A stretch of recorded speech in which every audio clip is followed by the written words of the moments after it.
Yeah!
Oh,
STP.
Hello guys and welcome to today's STPL. My name is Kix. If you're joining us for the first time, this is a team league. It's a global team league. There's lots of players from all over the world taking part.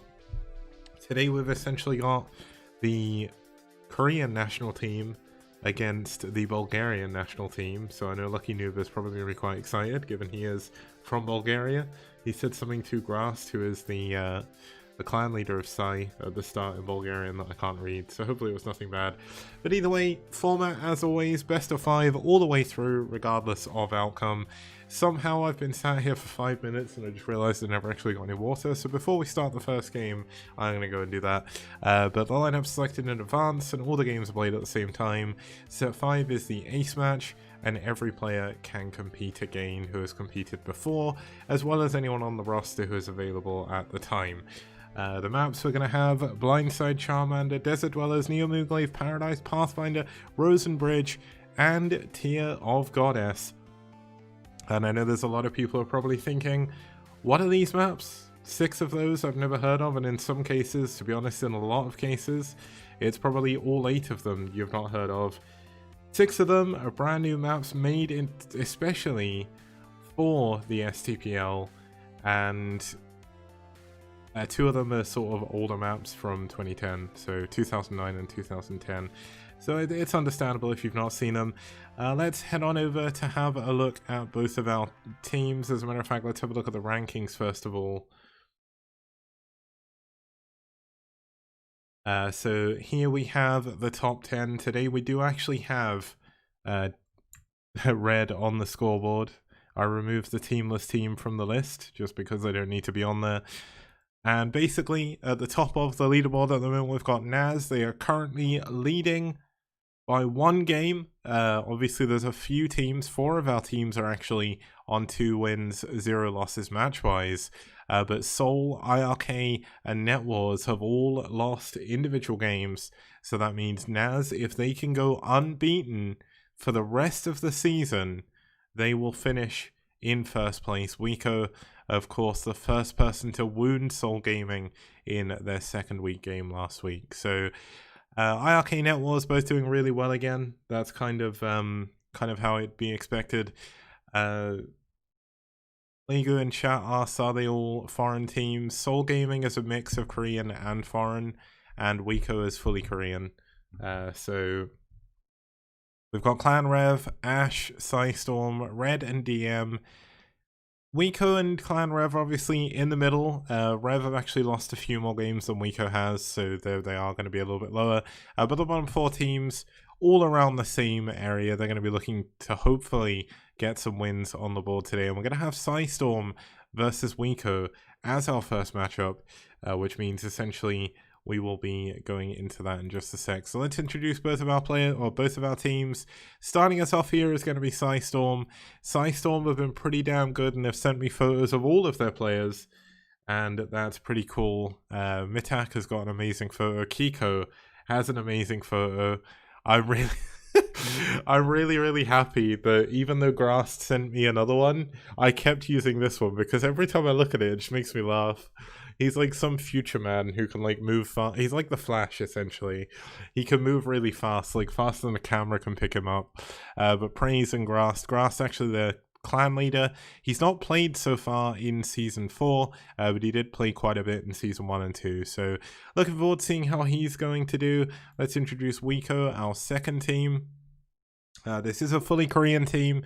They did join in Season 3 by basically joining up with Valhalla team, but that kind of fell apart mid-season, so we kind of don't really talk about that much anymore. But either way, they joined of their own accord. They wanted to keep playing in the STPL, which is really cool. Psi did pretty well against Soul Gaming, but Wico, of course, very strong as well. Last, the strongest of the Wico players, probably the one who's played the most. He played a lot in Season 2, and you'll see in his last 4 games, he's won all of them. So let's have a look at our lineups for today, at least for the first matchup anyway.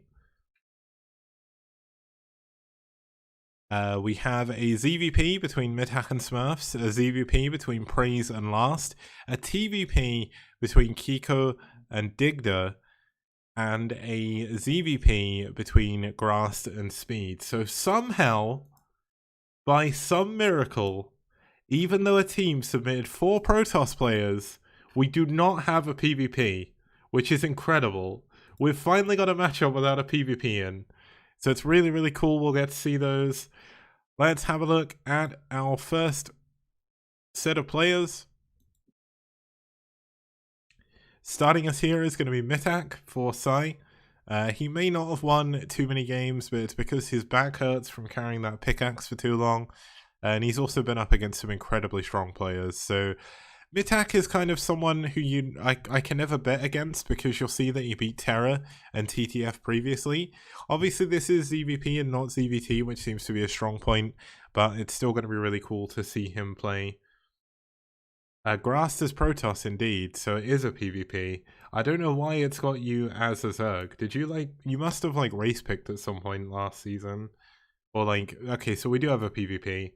Damn it, Grast, why couldn't you have played Zerg? But let's have a look at our second player. This one's going to be for Wico. We've not seen too many of his games so far.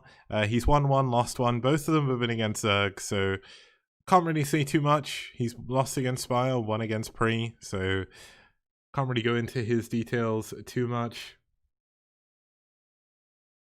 And let's have a look at the map stats. So this is going to be the second time we'll see this tournament. It is called Charmander. Please do not shut us down, Nintendo. But made by Mello. Put a Charmander sprite in the middle of the map. I think it looks pretty cool. The map plays out relatively standard. You do have a backyard expansion, which you can get to from the natural, which means there's actually 2 ramps into the main. But it's relatively easy to defend both ramps at the same time. So I reckon we'll see a relatively standard game on here. I'm just going to very quickly pop us over to the player rankings while I quickly get some water, and I'll be back in just a minute.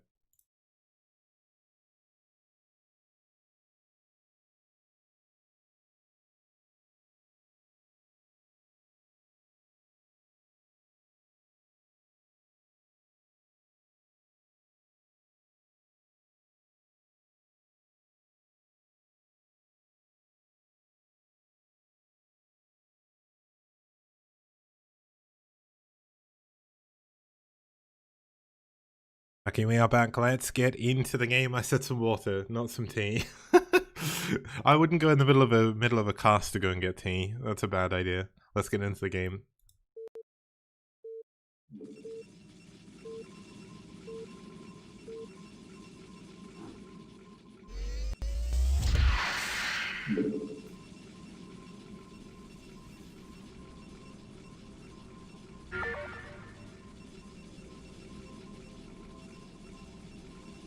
Okay, starting us off here in the top right-hand position, we have in the teal, fighting for Wico.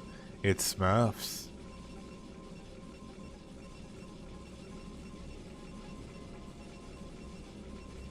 And his opponent spawning down here in the bottom right-hand corner, fighting in the magenta for pSi. It's mitak.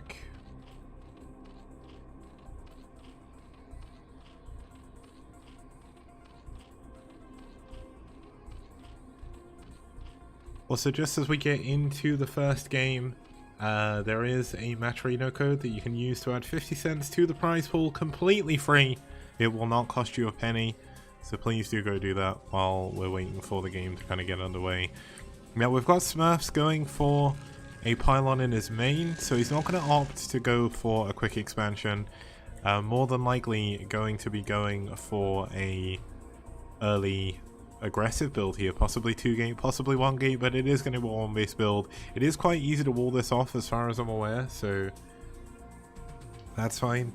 And custom user, if you want to talk about your announcement, that is perfectly fine.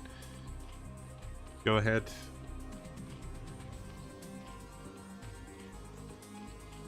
Oh yeah, the code is STPL-S4. It's not free the dodal, and no one knows how to type that weird German O. Like, no one knows how to do that outside of Germany, right? People can copy paste it, but if you enter that code, it's not going to do anything. Maybe if you start a crowdfunding campaign for the STPL Season 5 map, or Season 4 or Season 5 prize pool, maybe then we'll free the dodal.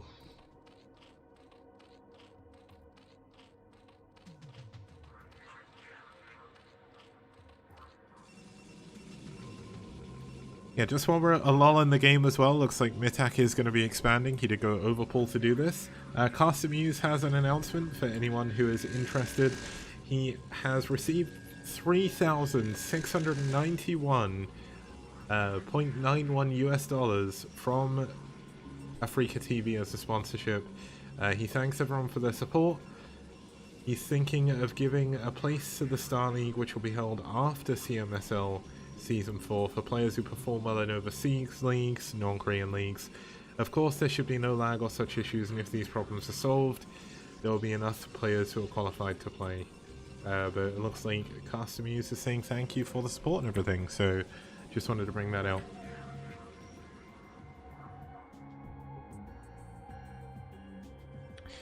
Okay, so we've got Smurfs going for the forward pylon now. This is going to allow him to expand a little bit safer, a little bit later. Now we've got a very quick third base coming up here in this base off to the side. This base reminds me a little bit of the bases on Optimizer, where you have 2 very, very small chokes going into them with the sort of high ground pod here. Kind of, I don't want to say Ground Zero-esque because it's not, it's actually quite easy to defend these, but against the Zealots are going to be heading towards the main anyway. We've got the Creep Colony coming in. Can mitak keep this alive? Obviously the Sunken will lose 100 health, he should cancel it. Okay, this is not a good time to morph a Sunken. That Sunken is going to die immediately when it pops up. He should have probably cancelled that Creep Colony. But of course this is all mitak has to defend at the moment, bringing back his drone that was scouted. Some Lings come in from behind to try and take this down. Another Creep Colony is going up, but the Zealot getting on it immediately. Smurfs definitely doing a very good job attacking so far. This is a 2-gate from in-base, which is incredibly rare for Zerg to have to deal with in 2020. So it's very likely mitak doesn't have too much practice against this. Nice cancel on the Sunken, but this hatchery is in a lot of trouble. If you do not scout the 2... basically, if you don't scout the 2-gate, you basically die, because it's so hard to hold onto your natural. Luckily enough, he did go overpull, which meant he did have the possibility of building Sunkens and Lings in his main. But that's not going to help you. Obviously, the third base was coming up. He cancelled it to get more Lings, but here we go. The Lings coming in from behind. Can he kill all of these Zealots? It's going to be so hard. The Lings dying very, very fast. And that's still 5 of 6 Zealots that are going to stay alive to attack this hatchery. More Lings are going to be coming out here. If he can get speed and go for a counter-attack, maybe he can do something here, because of course there isn't much back home to defend. But the 5 Zealots seem way too strong. They have like infinite health, and GG. mitak taps out. And Smurfs takes game number 1. Okay, we'll be back in just a couple of minutes, guys, for game number 2. I just need to quickly reload the overlay and everything to fix Grast's race for some reason. So I'll see you guys in a couple of minutes.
Okay guys, welcome back. We're going to be going into game number 2. Sorry I took a little bit longer there. I was just getting the overlay ready for a player that I hadn't added in the database yet. It was a last minute sub that I didn't know about.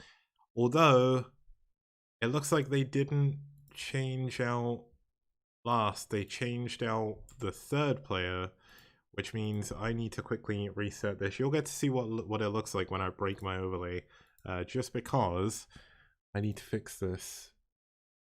The Digda was the one they subbed for Mix, so that's fine. It's not a problem that they subbed, it's just no one actually said anything, so I was a little bit confused. But you'll see what happens. So I click this, that sets that, then I can go add the Winter Smurfs, and then we're back to where we should be. So we're back here, we're going into Paradise. Now I'm hoping that this will be the correct version. There was actually a different version that was released afterwards. I think this isn't. So Grast, if you're watching still, there is a updated version of the map pack. Admittedly, that was my fault because I included the wrong one with the original one, but it's not a big deal. There isn't any huge bugs or anything in 1.75, so it's not a big change. What we'll do is we'll make it mandatory from the mid-season break after Christmas, just to make sure that everyone has the correct version of the maps. But if you can, just get people to download the new one and just make sure, because it just makes it easier for them. But either way, Paradise has been a pretty fun map so far. You can't really see too much from the size of the image, but essentially the main is on the low ground, there is a high ground natural, you have a backyard third, which has an easy to defend gas, but the minerals are quite hard to take, so we haven't seen anyone really take that base so far. I don't know what's up with my body today. It's being really weird. But either way, it's been a fun map, made by Gosomi, one of the Korean map makers. He's really up and coming. He's submitting his maps to a lot of different tournaments. They're all incredibly, incredibly good. We picked 3 of them for the STPL Season 4, and the games we've had on them have been great. So without further ado, let's get into our next game. It's Last versus Prase, and it's here on Paradise.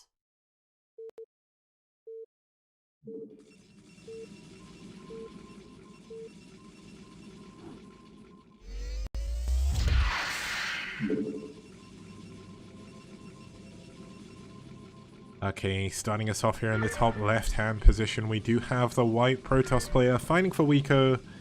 It's Last.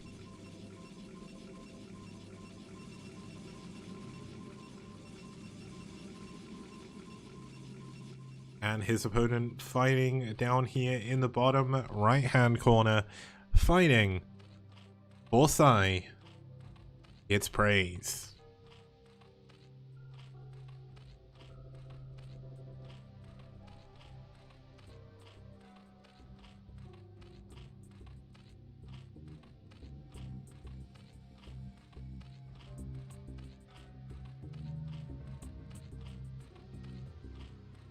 Okay, so ZvP on this map, we've got the pylon coming up in a place where you can wall, so we are going to see a fast expansion coming up from Last. I don't think he's going to go for a 2-gate.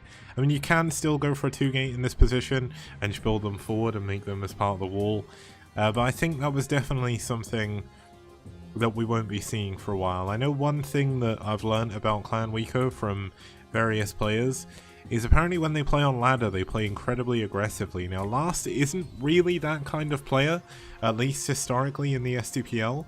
Like, when you look at his stats, his average game... Well, okay, actually, his average game duration is around 12 minutes. And against Zerg, it's 8 minutes and 2 seconds.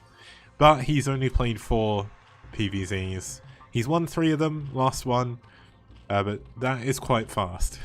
That's a very fast average time.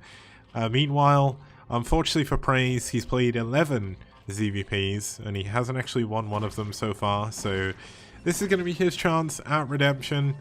His average game on ZvP seems to last around 10 minutes, so it looks like he kind of struggles a bit in the early game against Protoss aggression, and it looks like he's having trouble with this probe at the moment. He's doing a very good job keeping the drone alive, the probe actually getting very low, losing all of its shields.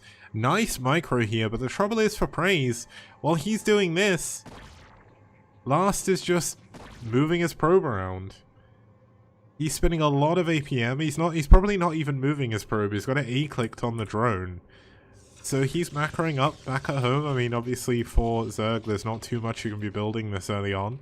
We've got some lings coming out. They're going to help chase away the probe. It was an overpull once again. You can tell by how far the... Wait, was that an overpull? Yeah, I guess it was. He just sent his overlord here for some reason. But the lings are going to be making their way across the map. Now, the cannons are not yet done, but they will be finished before the probes can get there. We've got the third hatchery coming up from Prase as well. This is kind of your standard third base. It is a mineral only, so it's kind of similar to... I'm trying to think of a two-player map with a mineral only base like this, and I guess it'd be like Benzene. It's quite open. Like when we zoom out and look at this base, you've got a big ramp to defend here, a big ramp to defend here. I guess Bluestorm as well. But Bluestorm's a little bit easier to defend, and you've got the small ramp here as well. So it's not impossible to defend, but it's definitely not one of the tucked away bases like you have if you go for the backyard expansion. But it's definitely okay for Zerg to take this base. As long as they SimCity it up, they should be able to deal with any Zealot aggression a little bit later on. The probe is still alive in the Protoss base at the moment. He's going to have to take that down. Oh, sorry, in the Zerg base. Hopefully it's alive in the Protoss base, because otherwise he's not mining. But he will want to take that down so he can start to choose what tech he's going for. He is building up quite a bit of gas, so I think we're going to see... Okay, Hydroden first. So Hydroden before Lair. This could be a 3-hatch Hydra all-in. That is well within the realms of possibility, especially on a map like this. Now, unlike some two-player maps, this has a very large amount of space to build cannons, so I don't know if we'll see Prase go for that, but it could be something he does, especially given how, like, early his, given how, like, his average time is quite low. There could be some failed 3-hatch Hydra busts. Unfortunately, it's been a while since we've really seen Prase too much, so I did start, or they didn't play in season 3. They needed a break for a bit. They'd been playing STPL constantly for about 2 years at that point, so it doesn't surprise me. Still no lair at the moment. Let's check the drone count. 9 in the main, 7 in the natural, and 3 in the third. This is going to be the 974, maybe not. Maybe he's just droning up a lot. He's just gonna stay on hatchery tech for a bit. Gonna go for a more economical 3-hatch Hydra bust. There's still no lair, so I don't think it's gonna be like a standard macro play from here, but he can often, yeah, he may go 5-hatch before lair. It's not terrible, it can work. But the funny thing is, I was saying 973, and Wico actually have a player called 973, so...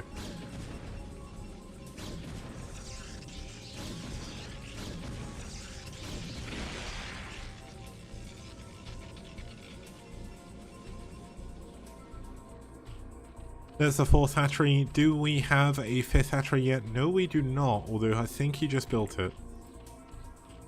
Yes, he did. There we go. It's in the natural. I saw this big compo overlords, thought it was a hatchery for some reason. But this is the 3rd hatchery here. Now, the interesting thing about the way this map works is you have this backdoor path towards a possible 3rd, 4th gas. That's just down here on the map. And you can actually get there without needing to go through that backdoor path, but breaking that down definitely makes unit circulation a lot easier.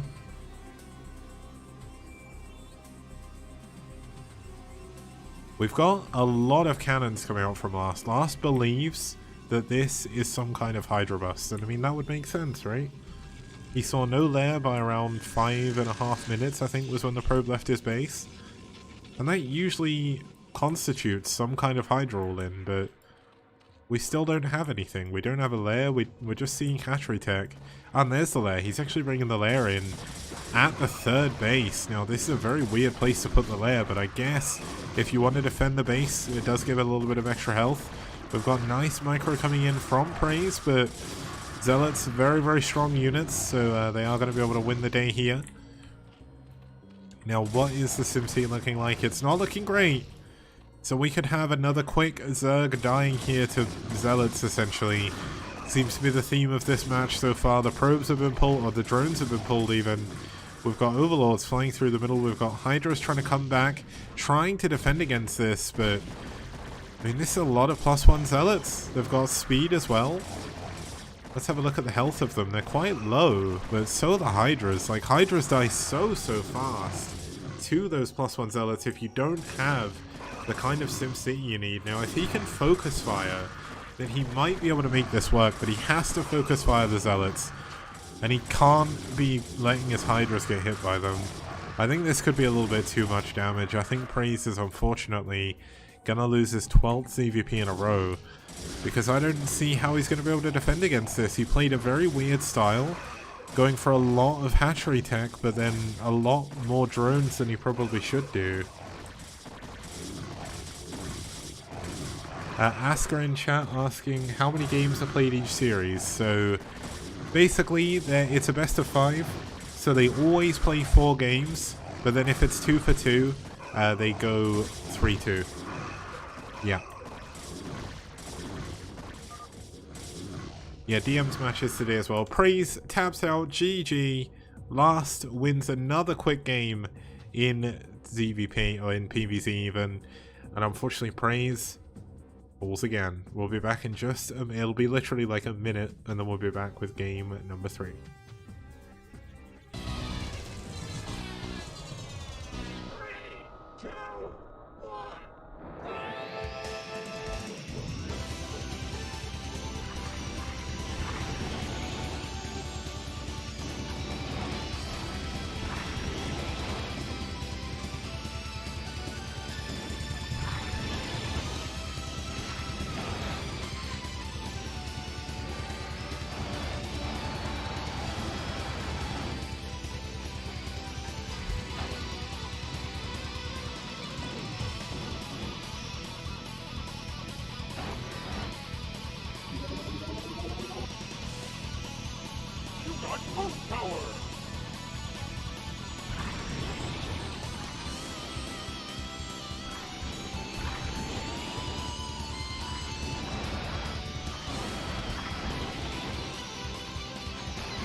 Okay guys, welcome back. We're going into game number 3, pSi versus Wico. Wico are currently up 2-0. It's going to be up to Kiko to try and save them in the series. The map they're going into is going to be Pathfinder.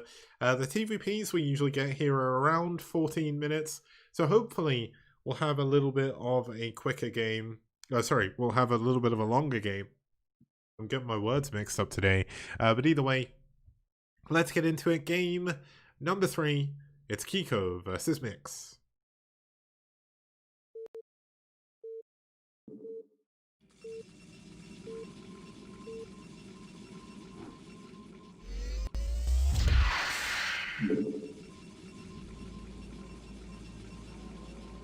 Okay, starting us off here in the 12 o'clock location, fighting for Wico. We do have Mix, a new Protoss player for them. I've not seen him before in the STPL, so excited to see how he's going to play. But so far, we've seen Wico are a very aggressive team. The Wico and Soul series was incredibly fast. It was like lightning speed because of how much cheese there was. But essentially, it's going to be cool to see him. Let's see if he's going to be the cool pick-a-mix, or if he's going to be the pick-and-mix that's really bad. But hopefully, he's going to be good. And his opponent spawning down here in the bottom left is going to be Kiko. Kiko, out of the pSi players, is pretty strong. I think he's one of their only Terrans. He did win one of his last 2 games, but he has overall got a loss percentage. It's a little bit unfortunate, but that's just how it is. There's a lot of really strong players. And especially in Season 1 and Season 2, it felt like pSi were a little bit outmatched. But in Season 3, especially, Kiko played a game against Noob, and he did incredibly well. And Noob is basically He is the #1 ranked player in the STPL. At least I believe he still is. Unless Scan's taken over again. Yeah, Noob is rank 1 in the ELO rankings for STPL, so Kiko nearly took him down. It was a really, really close game, and I think Kiko's come back a brand new player, and I'm looking forward to seeing how he's going to be doing against someone like Mix. It's a brand new challenge, and the one problem Seoul have had so far this season is they played... just trying to remember who they actually played. So they played against Seoul in week 2. In week 4 they're going to be playing against Red, so I think that's going to be a little bit better for them. But essentially, like, there's a lot of problems for them. They've played against some of the strongest teams so far, and when that happens, it's kind of hard to really gauge what's happening, because the thing is, pSi are getting the hardest matches out of the way first, and then they've got the rest of the season to make it back up. In week 1, pSi played against Seoul, sorry. Week 2, pSi played against Rev, who are a really strong team. They went 3 for 2 there. They nearly won that series. And then week 3, they've got Wico as well. You can check on Liquipedia, but there isn't actually a page for them just yet. Someone should have made them. But essentially, Wico are a pretty long-standing Korean clan. Caster Muse might be able to explain a little bit more than I can, but they've been around a while, and they're a pretty cool team, so...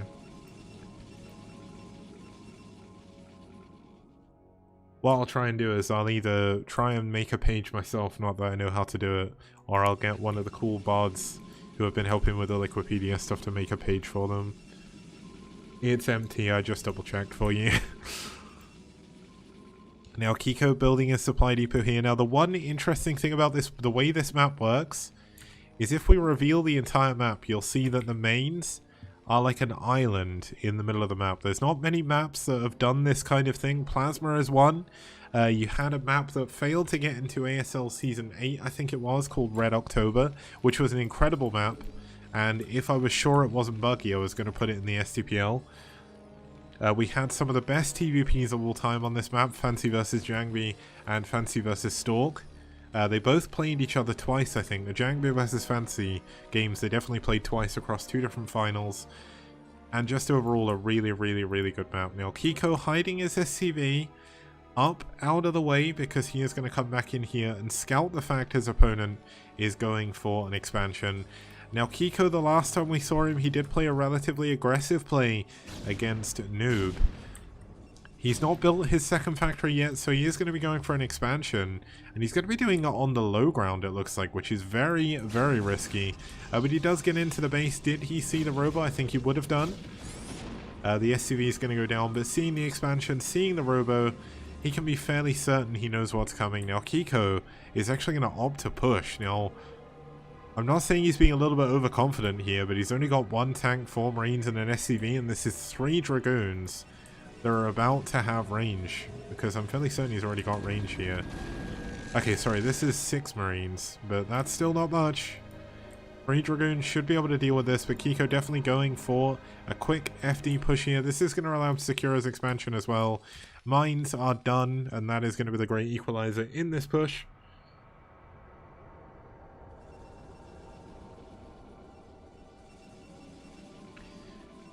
Let's have a look here. So we do have the Marines pushing forward, getting on top of one of the Dragoons, doing a lot of damage.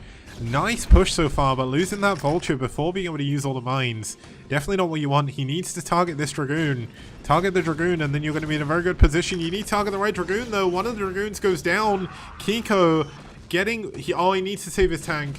Oh, if it saved his tank there, that would have been incredible, but unfortunately, that isn't going to work. The Vultures laying their mines...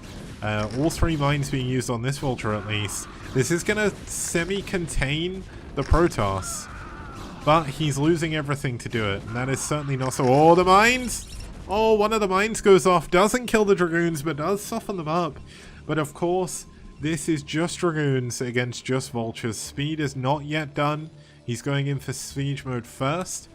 Which means this push didn't really work. Oh, another mine goes off. The Observer comes out just in time, though. Oh, no, you don't want to lose this. You need the mines. Oh, my God, he could just lay mines behind the Dragoons. Lay the mines. Oh, my God, he kills the Dragoon. Okay. Oh, it looks like Kiko's lost control of his units a little bit there. This is when things start to become problematic, and this is why you have to use every single mine available in your arsenal, because Mix is going to be coming up from behind. There's very little back here to defend. He is switching into tanks, which should be enough to defend against the 2 Dragoons. But imagine if there were more. There's still a Vulture here with 3 mines. He has to use these mines. It's such a waste if you don't use them. He's going to lose the Vulture. I don't think he's realised this there. Now here we go, we've got the Dragoons coming in for the tank. Oh, this tank is too important to lose. You cannot lose this. This is almost like an unrecoverable position if you use this. He's not repairing the tank. It looks like Kiko a little bit asleep at the wheel. Maybe a little bit thrown off by how the early push went. Someone's saying broken replay. I wonder if it is. Huh. Yeah, there's a... Is this a broken replay? This is too strange. Yeah, this is broken. Okay, I'm gonna take a guess that this is broken. We're gonna go back to the map screen for a second. Because this doesn't look right. This doesn't look right. There's something wrong with this. I don't know. We're gonna reload the replay, just have a quick look. The game just ended in the replay though, so I don't know. That's so strange. I've never seen a replay that's small be so broken. What the hell? It's the fact they both weren't sending stuff to mine and there was units being left on their own and stuff. What we'll do is we'll watch through the replay again at like times... We won't do times 8, maybe times 4. Let's have a look. We'll skip towards the bit near where we were.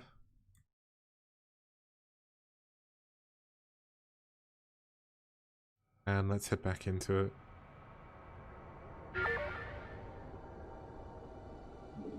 Okay, so we're up times 4 just because we need to see if this is exactly how it played out.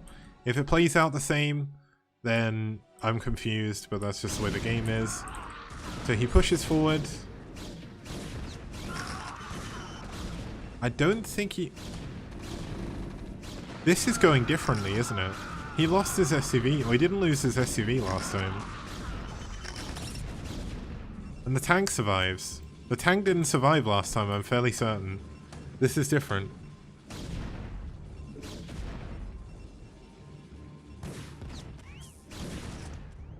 Still losing that Vulture, but does matter. The tank is the important part in this, because he definitely lost it before.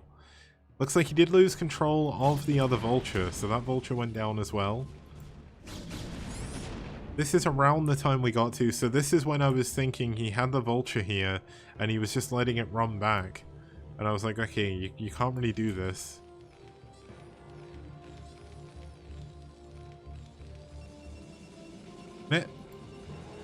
Maybe it wasn't broken. It's definitely... It's almost like it's broken in a different way. This didn't happen last time. He didn't kill those, but he's still not sending his SCVs to mine. And neither is Mix. Okay, I am so confused.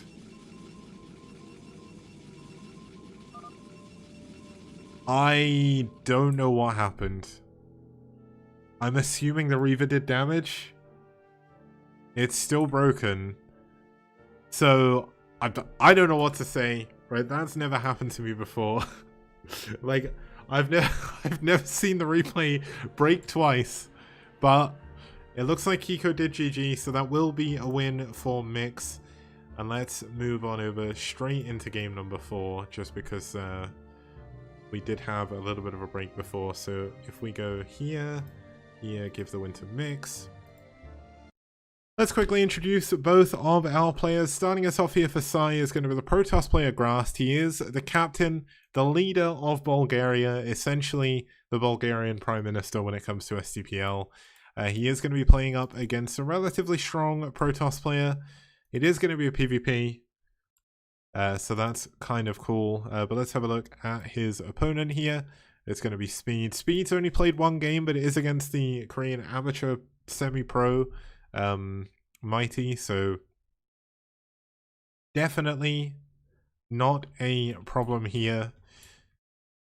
Now, they're going to be going into one of my favorite new maps of Season 4. It is going to be the one, the only Blindside by Minerals. This is 12 o'clock, 6 o'clock spawns. It's very possible we're going to see a lot of this later in the week, just because we do have a Radley game on here on Wednesday, and Radley's games seem to go on forever. But it is a really, really cool map. Basically, 2-player. The forests in the middle work as... well, they're kind of forests. There's a lot of trees, but it's mainly rocks. They work as vision blockers. The score is currently 3-0 in favor of Wico.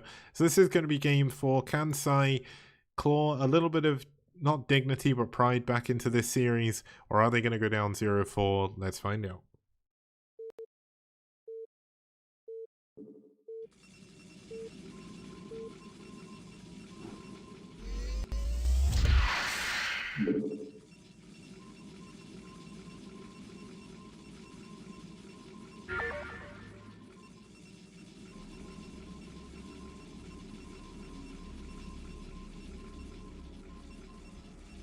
Okay, starting us off here in the 12 o'clock location, we do have the red Protoss player fighting for Wico. It's Speed.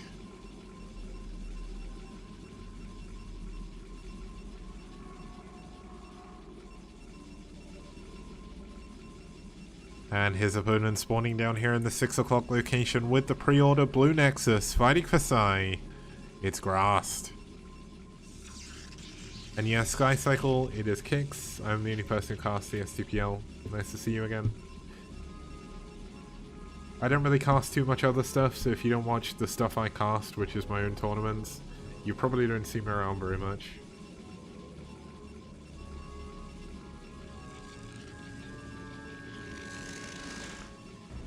Now we've got a very, very quick scout coming in from Grast, maybe wondering if his opponent's going to be going for a 2-gate here.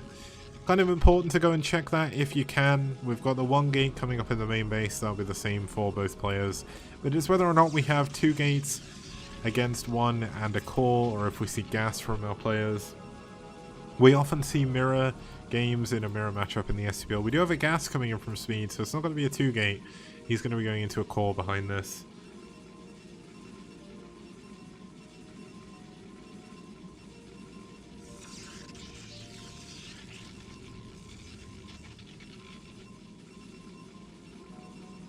And looks like both players going to be going for the exact same thing. But the quicker scout coming in for Grast means Speed has a little bit extra in his mineral banks.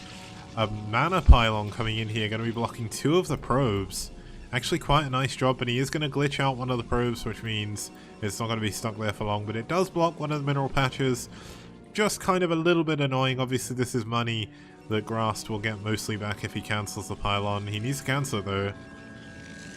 Okay, he doesn't cancel. I'm a little bit surprised about that, but maybe he just wants to harm the mining for as long as he possibly can.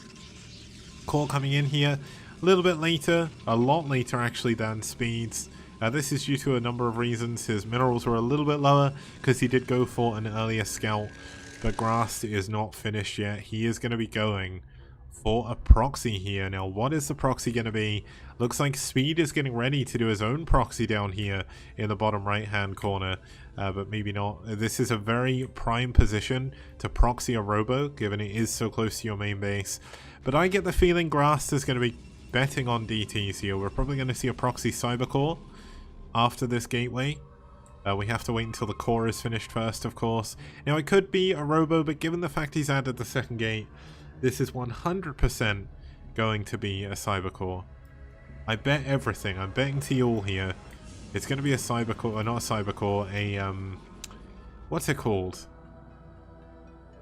The thing that allows you to get Zealot leg speed. It is the Citadel of Adun. That's it, not cybercore.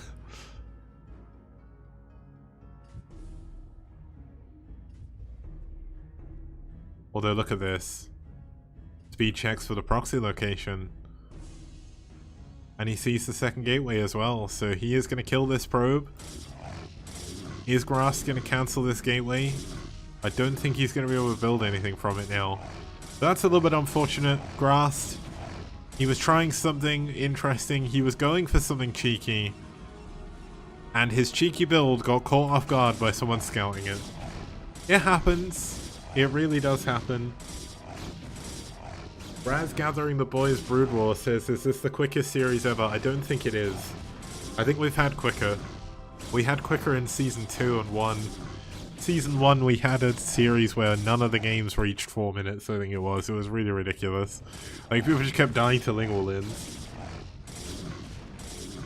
But it does look one-sided, but the thing is, when you go for a cheeky build like this, if it does get scouted, the game does look like this.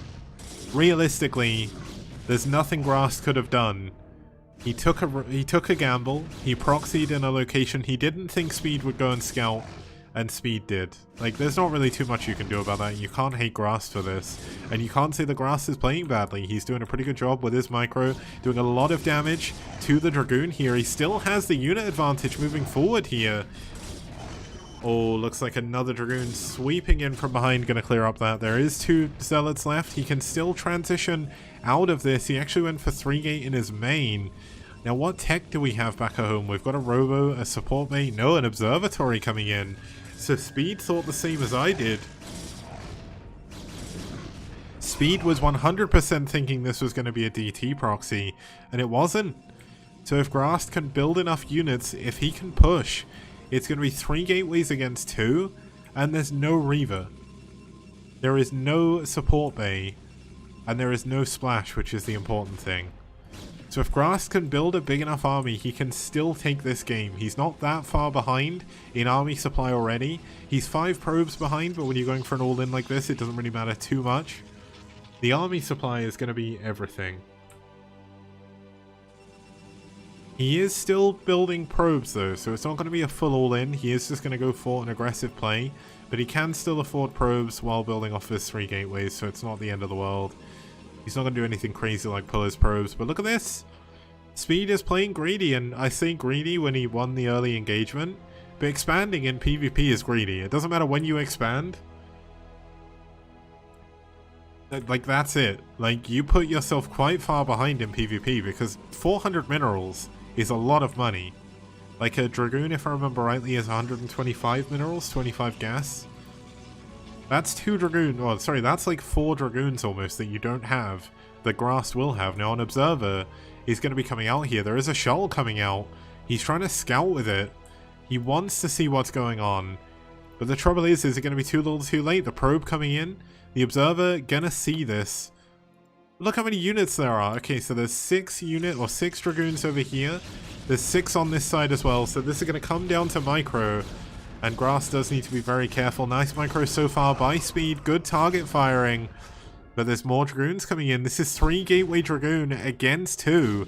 So as long as he can like attack properly, if he can target fire perfectly here, he can win this engagement. But it's looking a little bit rough. Unfortunately, the probe's being pulled as well, making this a little bit stronger. A shield battery coming in here on a pylon that's likely to go down. So he's going to have to build a pylon again. But even if he can't even get 1 use out of the shield barrier. That's a little bit unfortunate. He's still building Dragoons out of all 3 of his gateways. He's cut probes now because he knows he's not going to be expanding. And 22 is kind of the amount you want, but this is the problem. Reaver coming out here. There's a shuttle as well. I don't see any way Grast can come back from this. When the Reaver is out, you cannot push. And GG, Grast taps out on Speed. Wins the series for Wico, 4-0.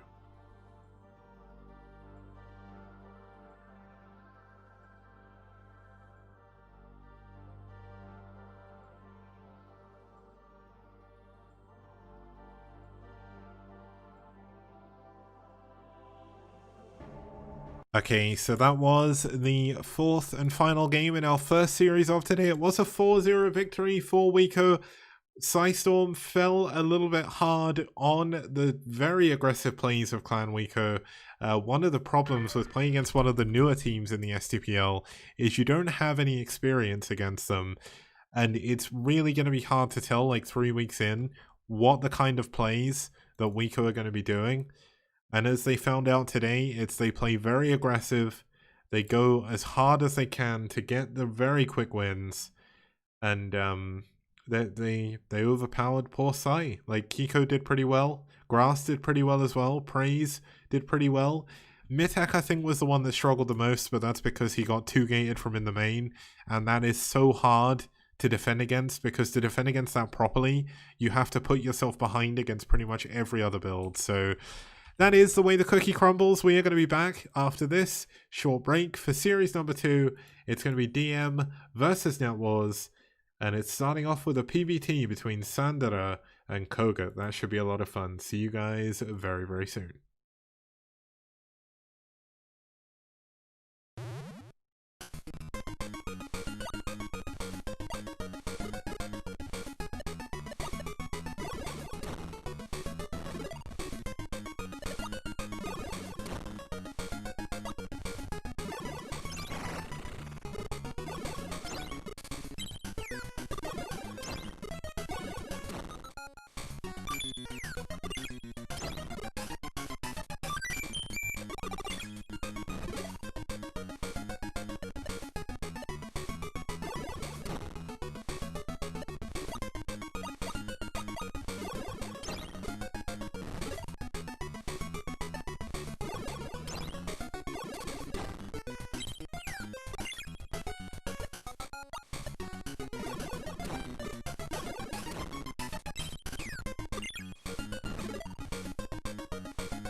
ZvP.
Hello guys and welcome back. We're going to be heading into game number 2, starting us off with so we're going into series number 2. Sorry, I was just reading the thread where I just got killed in a forum game that I've been taking part in. God damn it.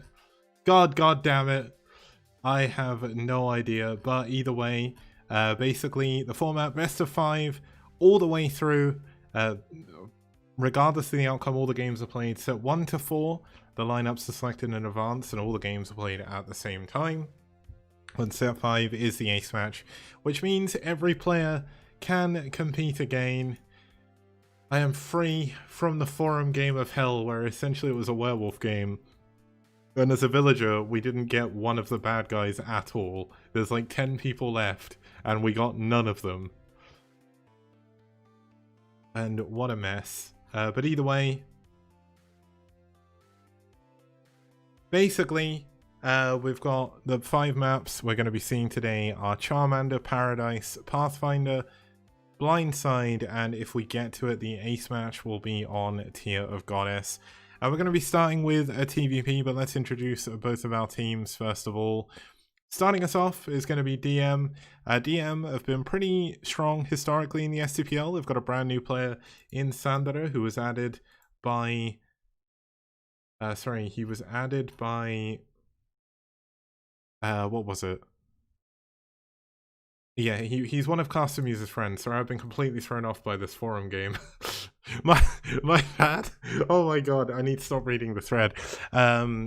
Basically, you've got Sandara, you have Whip as a Canadian Terran, Prase as a Chilean Protoss, and Zerg sometimes, and sometimes Terran as well, and Tech as a Chilean Protoss as well. Their opponents going to be the Polish national side here. It's NetWars. You've got the Polish powerhouse himself, kogeT, in seat 1. Seat 2, you've got Yeti, who is equally as amazing when you look at his win rate. You've got Tarson, one of the old school Terran players, and then you've got Mr. Bombastic, ZZZero himself, which should be a lot of fun to be able to see. Let's have a look at the lineups we're going to have today. Starting us off, we're going to have a PvT between Sandara and kogeT, then we're going to have a TVP between Whip and Yeti, a PvT between Prase and Tarson, and a PvZ between Tech and Zero. And unlike the last time, when I promised you that we wouldn't have a PvP, this time, there is no PvP. There is no PvP at all. But basically, it's really cool. This should be a really, really cool matchup. Let's head into the game. Well, let's introduce the players, I guess, first, because we usually do that. Basically, starting us off for DM, we're going to have their new player. He is one of Castamuse's friends. I'm assuming in real life, if not one of his online friends from South Korea.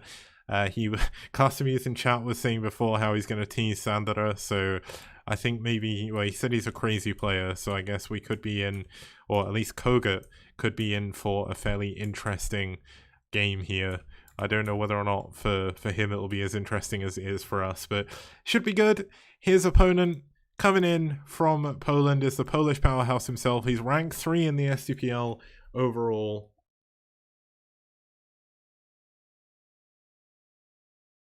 And kogeT is a great player. He's really, really good. And I cannot believe what just happened before. I'm closing that screen. I'm closing that screen. Oh my goodness. It's not my fault. I didn't lose the game. At least it's not my fault. But basically, let's have a look at the map stats we're going into. It is going to be Charmander. It's going to be our first TVP on this map. We've not had one so far, so can't really say too much about it. We've had a lot of PvPs on this map in the what's it called? In the map test tournament, because that was basically all Protoss players that signed up. But let's get into it. It's game number 1. It's kogeT versus Sandara, and it's on Charmander.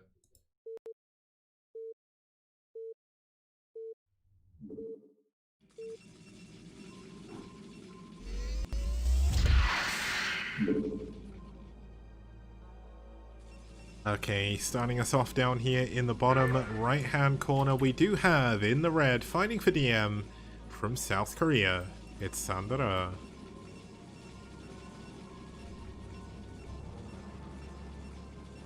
And his opponent spawning down here in the bottom right hand corner, fighting as a Terran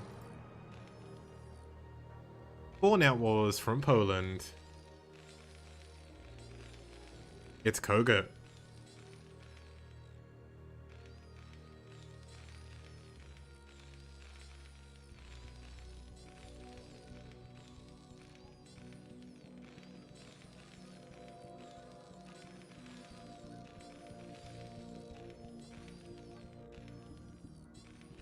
So I'm looking forward to seeing how Sandara is going to play this out. Castamuse seem to say that they are a relatively crazy player. So I don't know what that's actually going to mean in the grand scheme of things, just because that could mean anything. He may be really good, crazy in that way. He may be very aggressive. That is another option. It is PvT, so DTs are definitely on the menu. And it won't be the first time that kogeT has faced DTs in the STPL. He went against, I think it was Desarque on La Mancha in Season 2 and lost to a DT rush. So I wonder if we're going to see a similar thing happen to kogeT here. Is kogeT finally going to be able to break the chain of his DT losses? I mean, we don't even know if it's going to be DTs yet. I'm just kind of speculating. kogeT looking to be walling in, or maybe this is a really weird wall in. I guess he's going to go for a 1 racks fast expand. Barracks here, depot here, command center here, and that'll be a good Sim City. And that's going to be good because it'll basically defend his backyard expansion as well.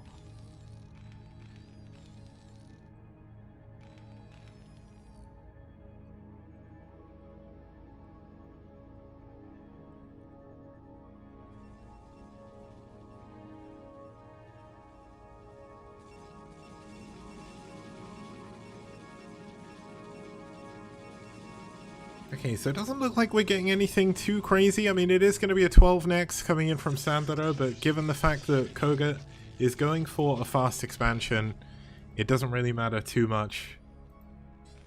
Like, a 12 next is not going to be in trouble against the 1 racks fast expand. It's going to put him a little bit ahead against the 1 racks fast expand as well, given the fact the CC is going to be a little bit late. It is unfortunate, but that's how it goes.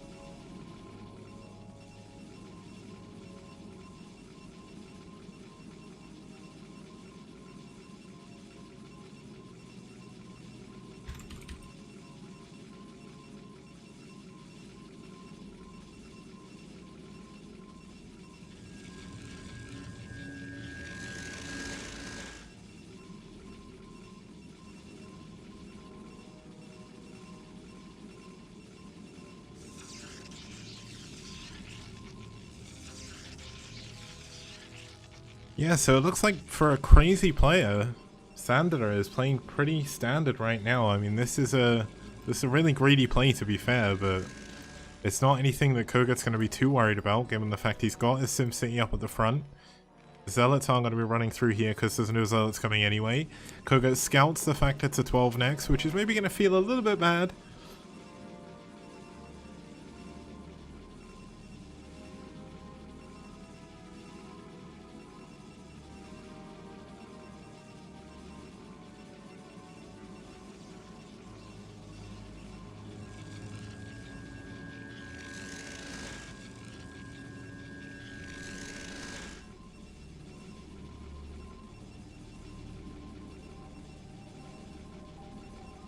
Okay, we've actually got kogeT going for a SCV Marine attack here to try and focus down the Nexus. Is he going to be able to do it? Looks like a first Zealot is coming out.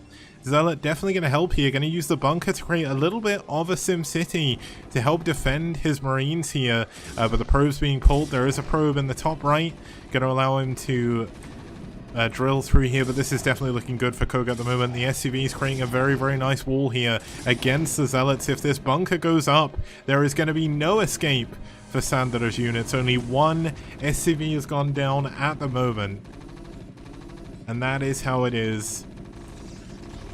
So we've got kogeT here, obviously pushing forward. The pylon coming in here as well. But this Nexus is not looking healthy. kogeT doing a really good job pulling back his damaged SCVs. He's going to take down the pylon and use the Marines to try and focus the Nexus.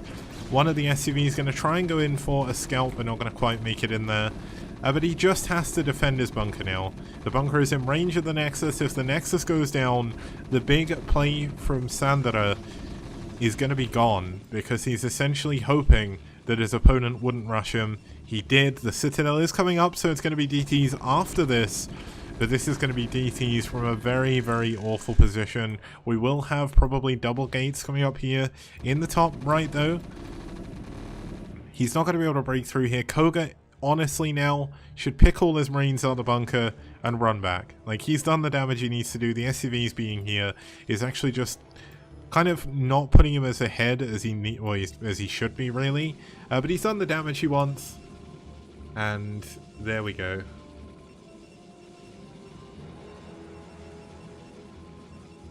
Yeah, it's going to be double proxy gates. I did call that before. That is going to be to go for the DTs. Now, this is when having these SCVs and the Marines here causes a lot of trouble. But are we going to see an engineering bay?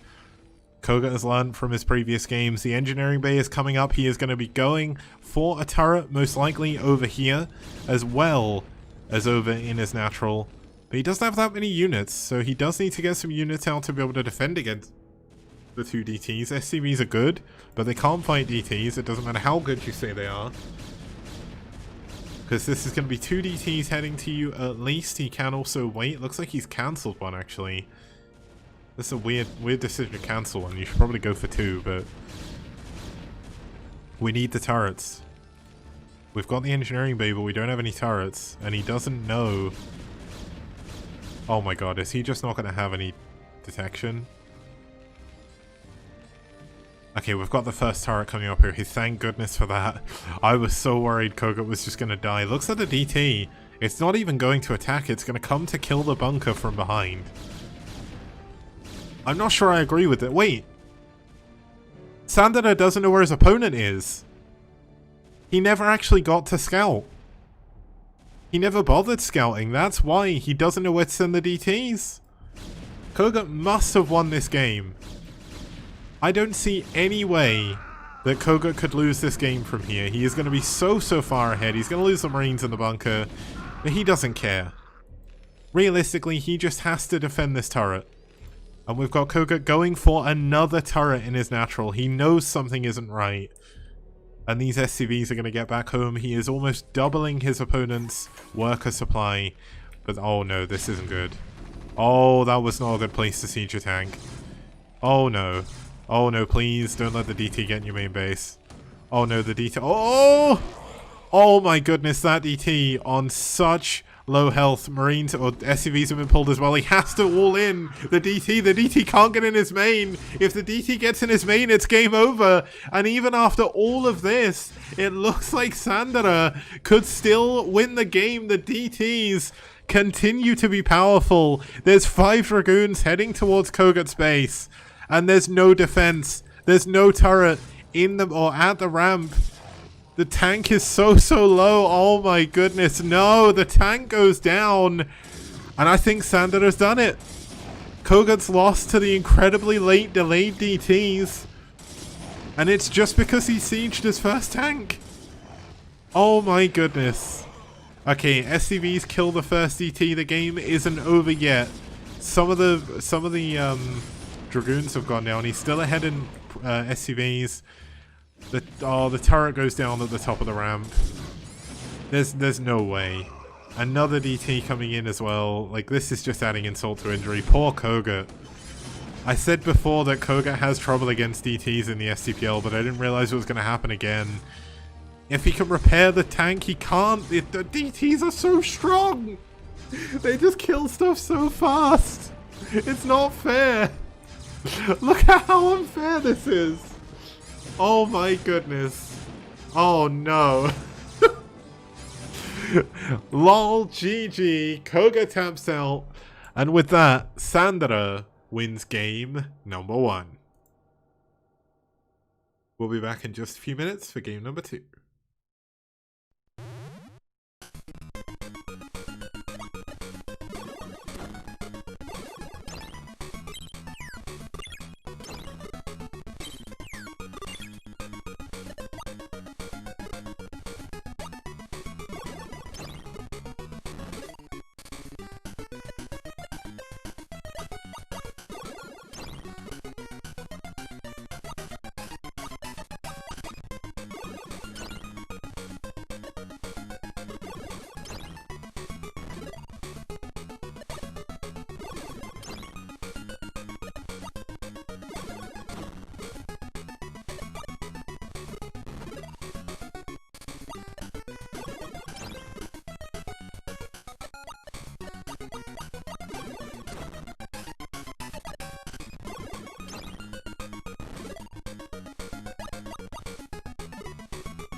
Okay guys, we are going into our second game here. This one is going to be Whip fighting for DM, a very strong Canadian Terran. He's done pretty well for DM so far, but he is going to be up against one of his strongest opponents in a while. I mean, he's not played too many games since Season 3, but not many people have.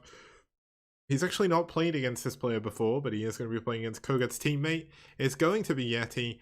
Yeti, a very, very strong Protoss player. A lot of people slept on Yeti early on in the STPL because essentially they were like, Yeti never does well in individual tournaments. Why should we take him seriously? And you should take him seriously because he has a ridiculous win rate. His win rate is so high. At one point, he had the highest ELO in the entire of the STPL for a while. He had more wins than anyone in the STPL for a while as well. And then he had to step back a little bit just because essentially Yeti was running into wrist problems. He's still suffering those wrist problems, but he's back playing in the STPL. Thank you, Blackman PL, for the raid. Let's have a look at the map we're going into. It is going to be Paradise.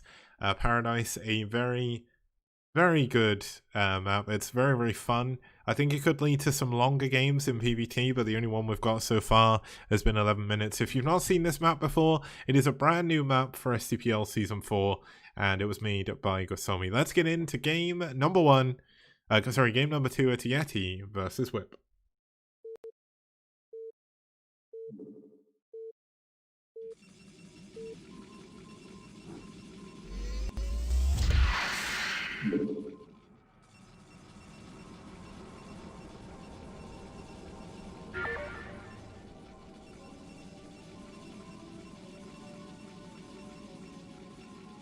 Okay, starting us off here in the top left-hand corner, fighting for NetWars.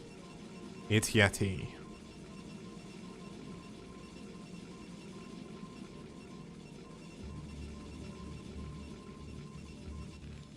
And his opponent spawning down here in the bottom right-hand corner in the blue, fighting for DM.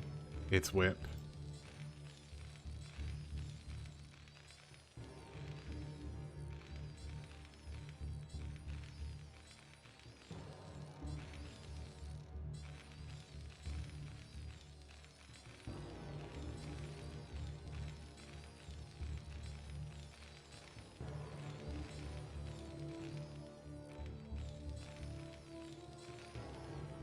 Okay, so this is a PvT. Yeti, so far in PvT throughout the STPL, has done a pretty good job. His average game duration over 18 games against Terran is around 20 minutes. So we could have a little bit of a longer game here.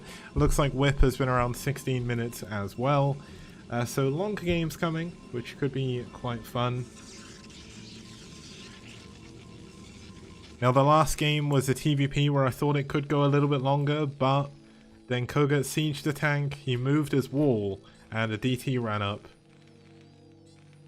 And there we go.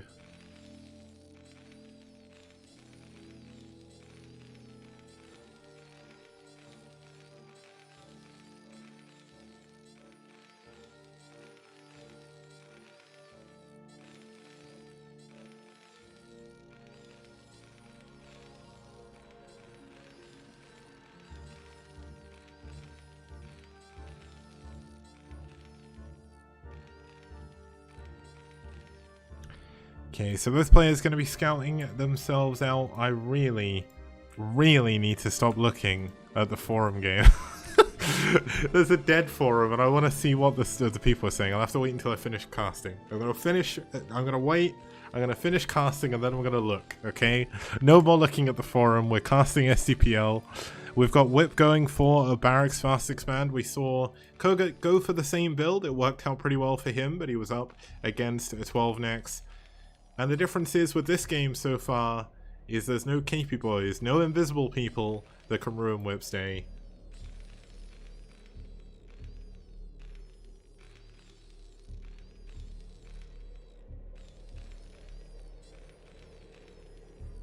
But that's just how the cookie crumbles sometimes. Now, Yeti in previous STPL seasons has gone for a lot of Reavers. More so than DTs, so I don't think we're going to see DTs from him here. Whip being annoying with his SUV, just going to steal some minerals. But no, he should actually get away, so he does get the minerals and runs away. He's not going to be able to see if there's an expansion up just yet. You need to kind of come back around 4 minutes 20 to be able to do that. But he is going to get home. He's going to take that 5 minerals and just put it in the bank. It's not TL, it's a different forum. One I've been a member of for... I joined the original version of that forum 12 or 13 years ago. I've known those people a very, very long time.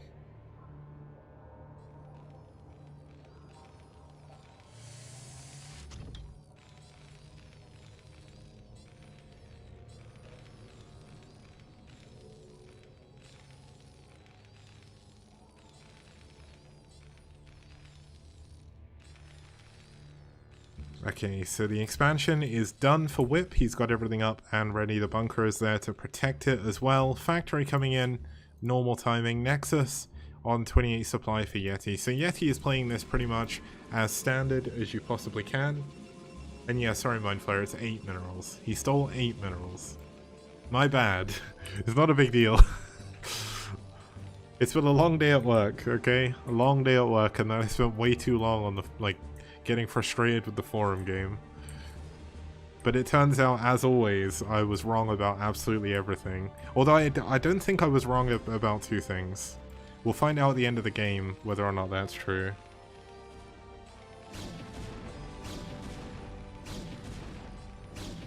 Yeah, and Ivanox has it right. They bring back 8 minerals, but 3 minerals goes into tax, so then you get to take home 5.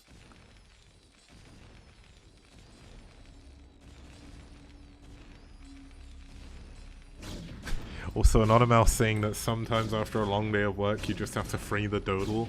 While that is true, it doesn't have anything to do with the red logo. SCV trying to come back in does scout the fact that there is an expansion there.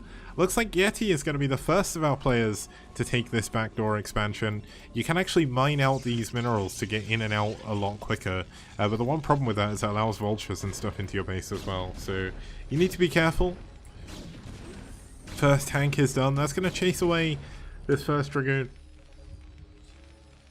Now, just a reminder as well, Yeti was suffering from some wrist problems. I'm not sure how he's doing on those at the moment, but hopefully it's not too serious. I know he was in a lot of pain in Season 3, so he was trying not to play as much. In Season 2 and Season 1, he was playing a hell of a lot of Brood War, but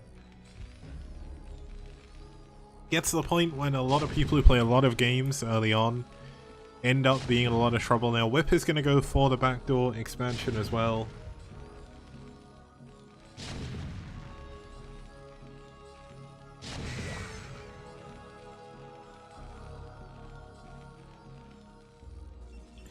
Gypsy trying to insult Yeti by saying at 150 APM he's got wrist problems.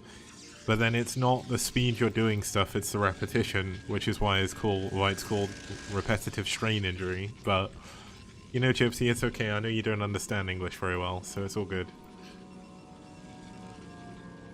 Just throwing shade at Gypsy because I know he likes it.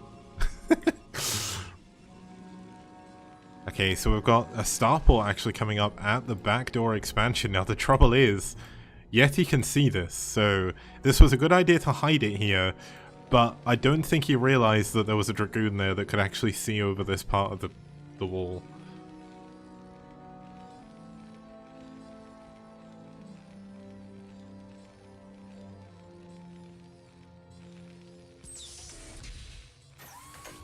Okay, we've got a tank being sieged up in the main. Whip is expecting a Reaver coming here, but Yeti isn't actually going to go for that this time. He is on his 3 bases. He's got 5 gateways already.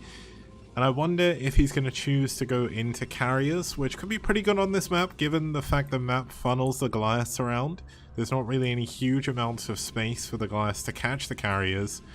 Or whether or not he's going to go for...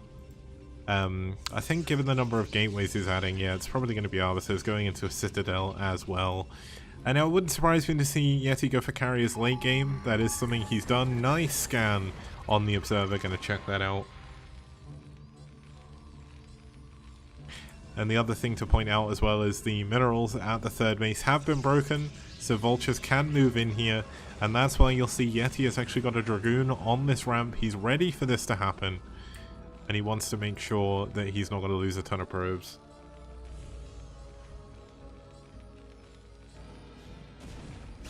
Now, this is when this Dragoon becomes a problem.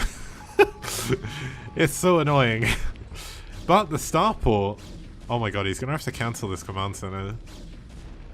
Unless he gets really lucky with where the SCV goes. I mean, surely you can't... Maybe... Oh no, he's going to be okay. But it's close. That is definitely something you don't want to have to deal with as Terran. He did lift his starport up there and go for a science facility, so he wasn't trying to go for anything crazy anyway. End of Days SC2 is saying, funny story I guess. Artosis lost a whip on ladder and thought he was terrible. That's everyone he plays, though. Everyone Artosis loses to is terrible. Anyone he beats is terrible as well. Is there anyone actually better than Artosis on ladder? I've never seen him, like, compliment anyone on ladder before. Then again, I don't watch his stream very often because it's a really bad time for me. But, like, is there, like, a compilation of him saying nice things about people? Because I don't think I've ever seen it. I know he says a lot of good things about Flash and, like, the pro players. But against, like, his ladder opponents, I don't know if I've ever seen it before. He did get a game against Naoken once where he said he was really good. I remember seeing that. Nikki likes you saying we're still gathering clips for this. It's not going very well. Oh, that's funny, but here we go. Vultures coming into the main. Big mines going off on the Zealots, doing a ton of damage for Vultures getting into the main base here. This could do a lot of damage. Gonna sacrifice some of the Vultures to get more mine kills. Looks like the Zealots should be able to clear. Oh my goodness, that mine. That mine is so risky. Oh no, if that goes off, it's going to be big. Oh, he does manage to avoid dragging into his mineral line. But Yeti losing a lot of Zealots there to pure mines. But Yeti's going for Stargates. He's going for the fleet beacon. And the Vultures scouted it. Oh! For a second I thought that was in the mineral line. I was like, oh my god. I've heard Naoken is surprisingly down to earth and very funny. Let me reviews. But Whip doing a really good job with his Vultures, killing so many Zealots here. Oh my goodness. It is not a good day to be a Zealot here whatsoever. Thank you, Aska, for the tier 1 sub, man. Thank you for the support. Now we've got 4 bases here for Yeti. This is in the bottom left-hand corner, the furthest place away from... Is this a... I guess this base is technically further away, but it's harder to defend. We've got a lot of Vultures on this high ground, playing this very similar to how you would play Blue Storm is Whip here. He's going to slowly crawl out, take his 3rd base, then he'll crawl up to here and take his 4th base. But Yeti is going to have to try and do something to stop that, but he is going to be in a lot of trouble trying to do that given how many Zealots he's lost through the course of this game. Whip actually checking for that 4th base up here. We had a scan going down looking for the army as well.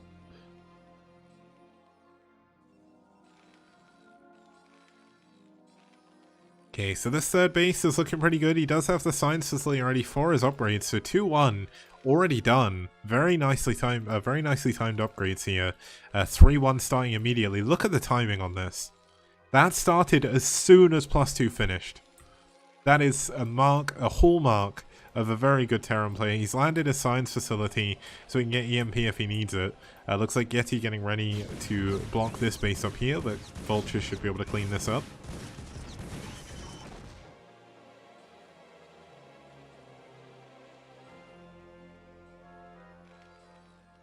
And here we have it, 6th base coming in for Yeti. Sorry, 5th base, I can't count. Now this base is on the bottom of the high ground, right outside of Whip's base. So this is a very risky base to take. Realistically, Whip should be able to kill this without any problem. But he is going to be betting on the fact he's going for carriers. And if he can use the carriers to pull the army around, he's not going to be able to do anything. Now, does he have the Interceptor upgrade? Because, oh, look at this scan, by the way. Sees the carrier count, sees they're still in the base. And Whip is going to know he's going to be feeling pretty safe right now, knowing that he's got a good amount of time before he has to really do too much. And I think this is going to be when he heads towards the bottom left.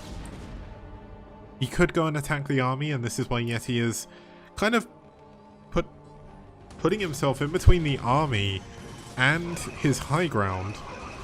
And this is actually going a lot better for Yeti than I thought it would do. There is a lot of Dragoons here, which he's going to have to be careful of, but not many tanks are sieged. Got all of the Zealots going down again, and Whip, with his 2-1 upgrades, doing a ton of damage to Yeti's army. This is why, really, when you go for carriers, you need to have them with your army if you're going to engage. But the one benefit Yeti has is by moving up here, he is at a supply deficit, but he pulls his enemy's units away from his expansions. But of course, this does give Whip the chance to expand up to the top right-hand corner. Whip is playing this incredibly well. This is such a well-played game by Whip. Now we do have those 4 carriers. They do have the Inceptor upgrade. He does have +1 attack, which is a bonus. There's not too many Goliaths here just yet, but Yeti definitely going to have to micro these very well. Zealot's getting on top of the Goliaths. Going to make it a little bit harder. This is not the right time to engage, given how many Inceptors are still to be built. But he has to engage. Like, he has to try and find damage on top of these Goliaths, on top of the tanks, so he can save his bases. But as soon as these Inceptors go down, he's got no units to be able to defend against this. The 3rd base is under siege. 5 kill tank there killing probes. The natural probes have actually been either evacuated. They've been evacuated back into the main. And while he does this, Whip is going to take the high ground outside of Yeti's base. And he is going to go and kill all of the bases one by one. Whip throwing down some scans there, finding the bottom left-hand base, checking for the top middle as well. Now, obviously 6 carriers, that is kind of the cut-off point of when they get incredibly good.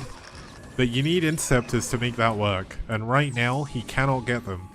Like, he has to wait, he has to buy time and hope that Whip doesn't kill the, I guess this is like 7 o'clock base, but there we go. Look at that scan. What a perfect scan. He knows the opponent where his opponent's expanded. 15 kills on this tank. Yeti going to push forward again, trying to break his way out of his natural, but every time he pushes, he's losing so many Inceptors. He's kept his carriers alive, which is super, super important. If you have a mineral mining base and carriers, you can still get in and win the game. But looks like the probes are transferring away from the base in the bottom right. They're going to be heading into the other base in the bottom left, where they're going to get killed by this tank. Oh my god, this is going to be disgusting. Oh my goodness. Oh, it's so close to killing them all at once. Oh, and he gets them all at once. 23 kills on that tank. The carriers trying to come around the edge, trying to kill some of these tanks, which will give them the ability to expand.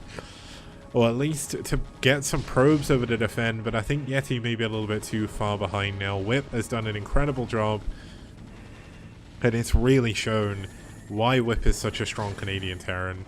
Is there even any other Canadian Terrans?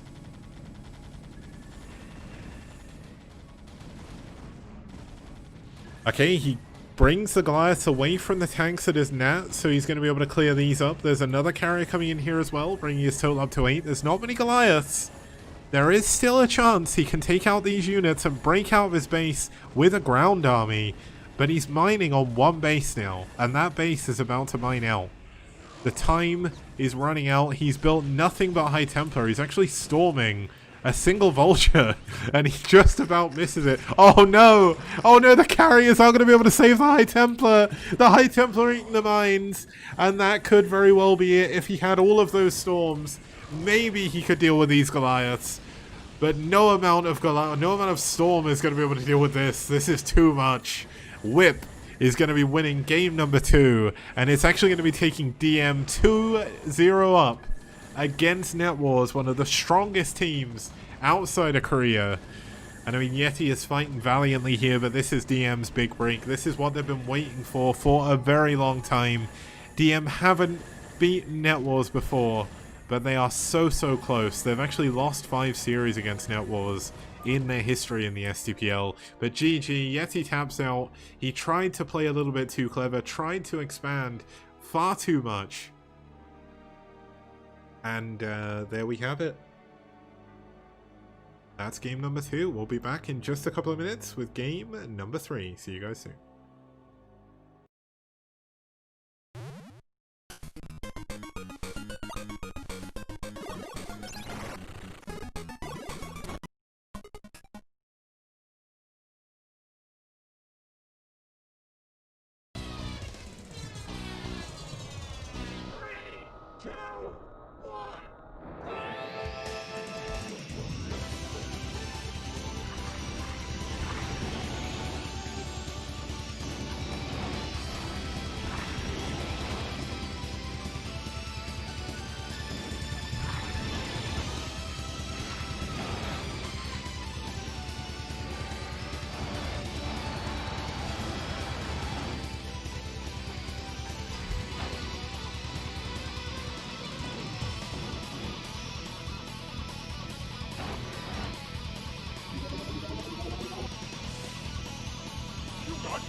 Okay guys, welcome back. We're going to be heading into game number 3 of NetWars versus DM.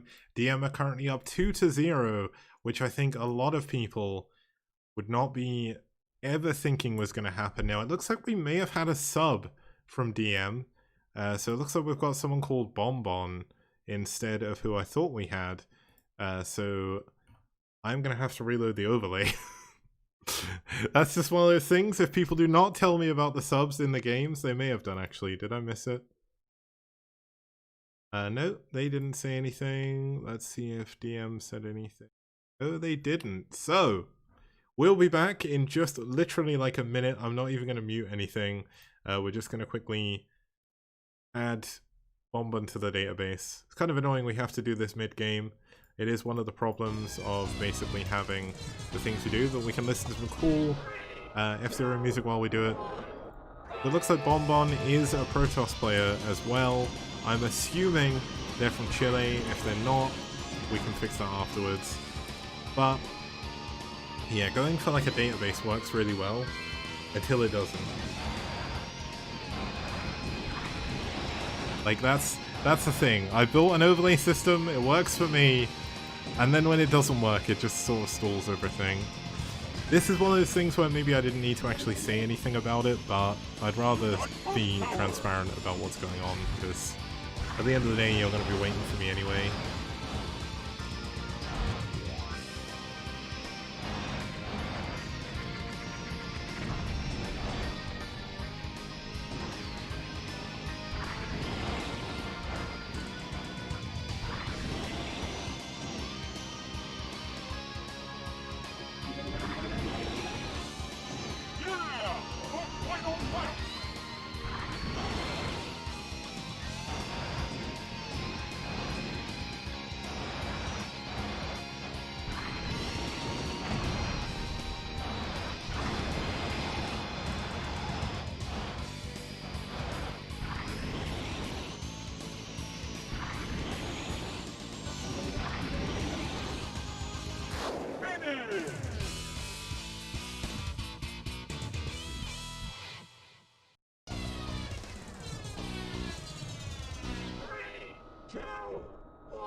Okay, sorry, here we go, just quickly adding all the players back in again. You get some cool in-between games kicks that doesn't really appear very often, but this is usually when I get stressed, when things aren't going right. Here we go. There was once a point in time where someone I used to cast with said this was one of my bad points when I was casting, because I would A, explain everything that was going on, and B, get stressed about it when like things went wrong, but you know what, that's just who I am. You can either take me or you can leave me the way you want to, but here we go. So we have the overlay ready again. Let us head into our second player. Wait, I need to actually add the wins because I haven't added those yet. I still can't believe we've got DM 2-0 up, but here we go. Let's get in to introduce. I picked the wrong players. This is going well. Wait, so it was Pre that changed.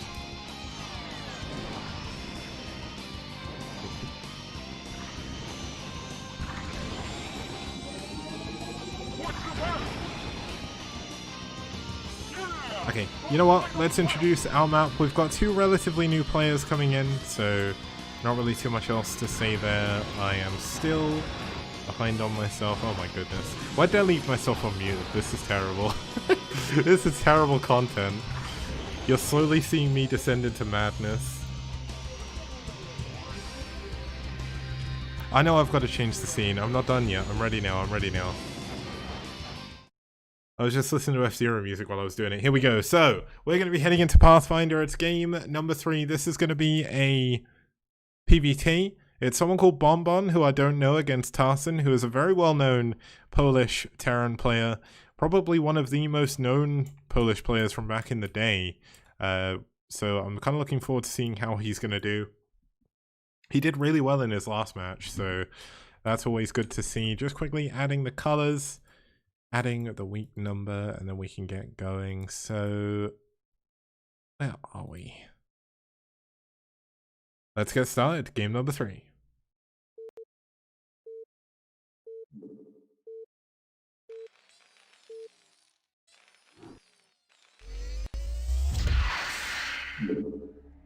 We still don't get the Terran theme.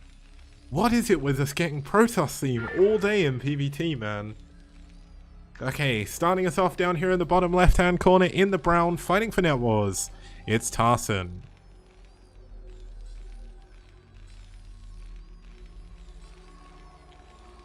And his opponent spawning down here in the bottom right-hand corner, fighting for DM. It's their new player. It's Bombon. At least I'm assuming this isn't Pre. If this is Pre, I'm going to lose my mind.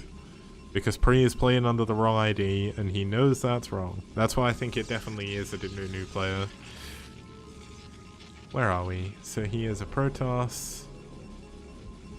Yeah, he's Peruvian. Okay. So it says he is Chilean, but he is Peruvian. I need to update that after the stream. He was one of the players that I didn't have in the roster, so it was in the roster in the thing, so they've not broken any rules or anything. But I didn't go through the rosters and add every single player, because I usually add players as they come up. But because I didn't know there was a sub, I didn't know to add him. That's what it was. But TVP again on Pathfinder. This is actually, so far in the STPL Season 4, we've had 7 series. No, hold on. We've had 5 series so far. No, 7 series with Pathfinder as a map. And this is our 5th TVP. So Terran versus Protoss, definitely the most common matchup here. Even when you look at Season 1 and 2, overall there's been 15 games played on Pathfinder. We've got a lot of data for this. It's 7 to 8 in favor of Terran. The average duration is around 14 minutes, so hopefully we'll have another longer game. Yeah, and Pathfinder isn't great for Zerg, but then I don't mind that.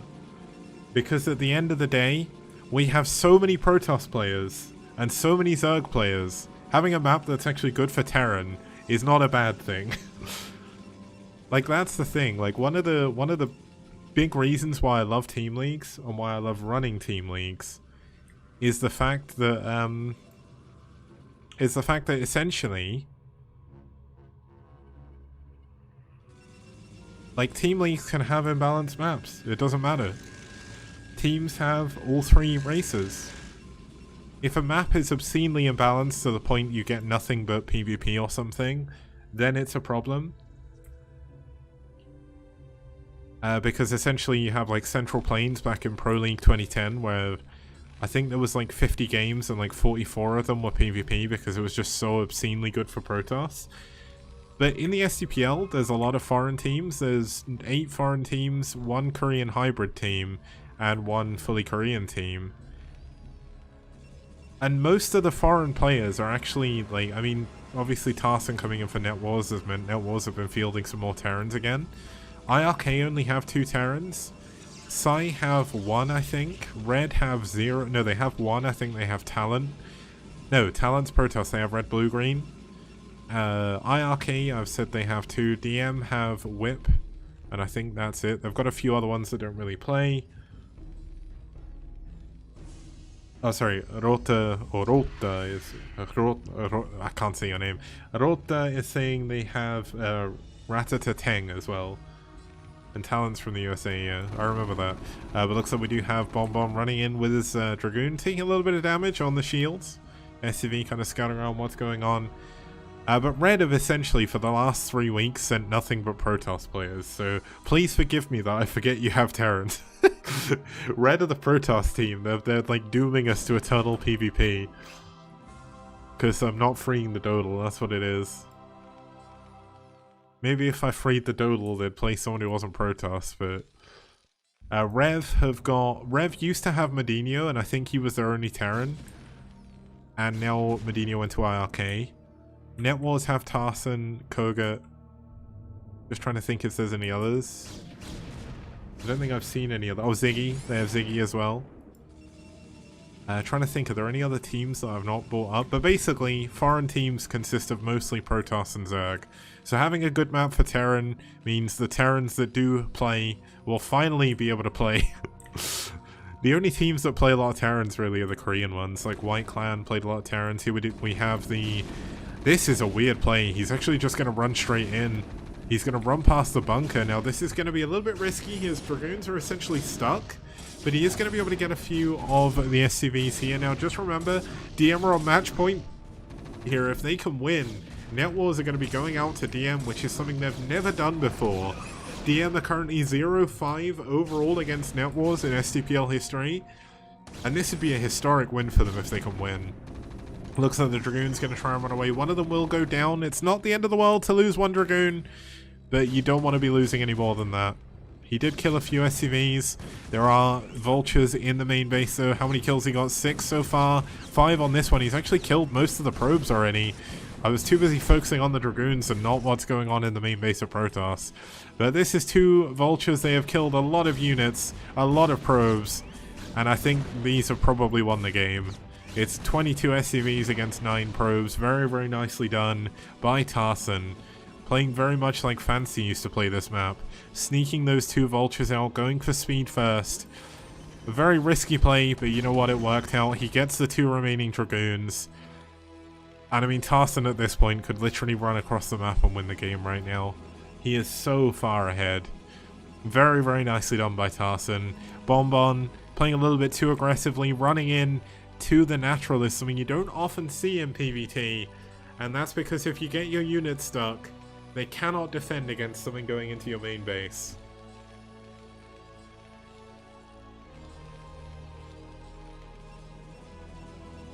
Yeah, Asuka, Fancy was the terrorist Terran. He is the reason why I started playing Brood War to begin with, and he is the reason I'm hosting tournaments now, so there we go. I would have never got into Brood War if it wasn't for him. Which makes it all the more sadder that rather than stream Brood War, he became a league coach. God damn it!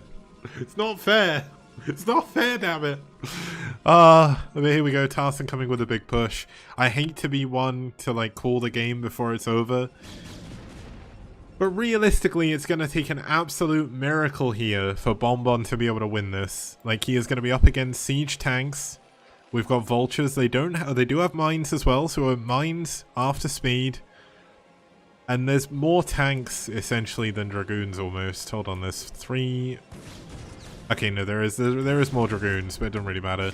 Here we go, looks like Tarson going to push the knife in. He is going to keep NetWars' dreams alive in the series, and there is absolutely nothing Bombon can do. Bombon did a really good job building his probe count back up, but it doesn't matter. GG, Bombon taps out, and Tarson wins game number 3. Now, we will be back in just a moment. I'll make it a very, very quick break here because I know you guys waited around for me before. And when we get back, we'll be heading into game number 4. See you guys soon.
Okay guys, welcome back. That was, I hope, a quicker break than last time. We have everything ready for game number 4. It's going to be Mr. Bombastic himself against DM's ultimate ace from Season 1 in Tech.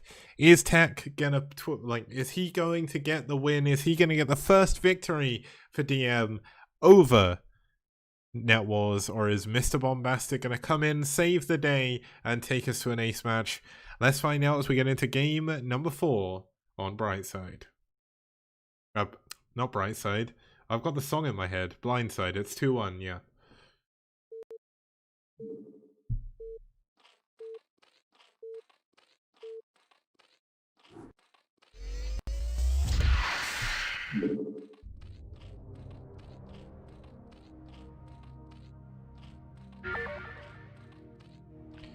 Okay, starting us off here in the 12 o'clock position in the orange, fighting for NetWars. It's Mr. Bombastic himself. It's Mr. Zero.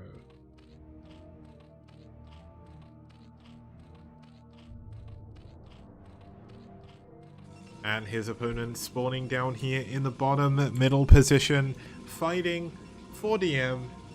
It's Tech.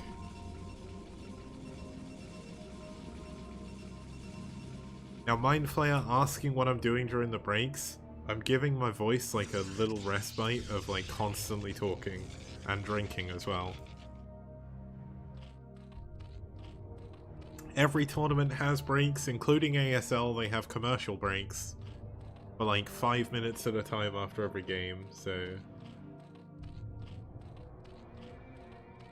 Yeah, Shinhan was a bank that sponsored the event, or sponsored the Shinhan Bank Pro League, because they're a bank, and as like a parody I made it the Shinhan Tank Pro League.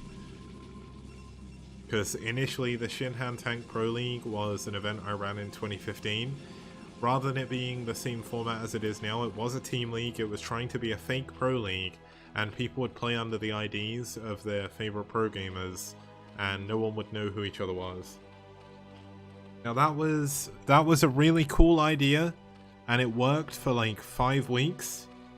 And then it became apparent that when no one knows who anyone else is minus their IDs, they're not going to sign up to a subreddit to play, and they're also not going to care. So it just made like organizing things really, really difficult.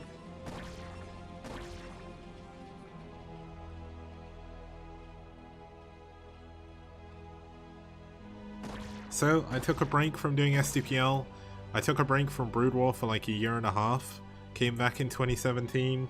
Started hosting the Clash for Char, which was a crowd-funded weekly tournament, kind of like Have At You, but Have At You was obviously paid for mostly by Sham2.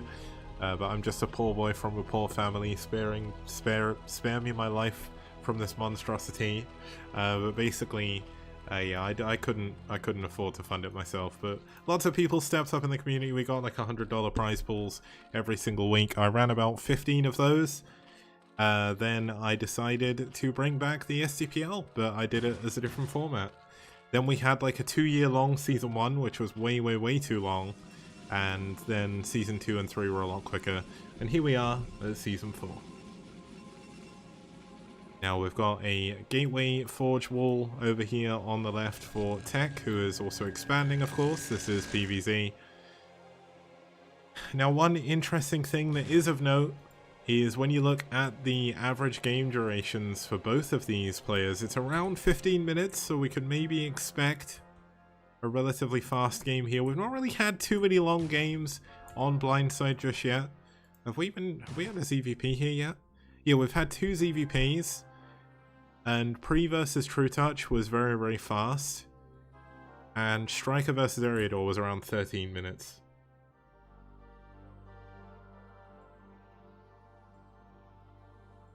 The playoff format, the top 6 teams advance. If you look at the Wikipedia page for Season 3, it's exactly the same. So the top 6 teams advance. The top seed gets seeded into the finals, seed 2 into the second round. We'll go into this in a second. The Lings are getting on top of the cannon, and that is not what you want to see as a Protoss player. Zero going to be doing a lot of damage here. If he can get the Lings into the main, he's going to be doing a pretty good job, but only 2 Lings do make it through. Probes should be able to clean this up. This shouldn't be too much to worry about. The call coming in, of course. There's going to be a Zealot coming back to help clean these up, but... Oh, he traps one of the Zerglings. Does get a little bit of extra damage done.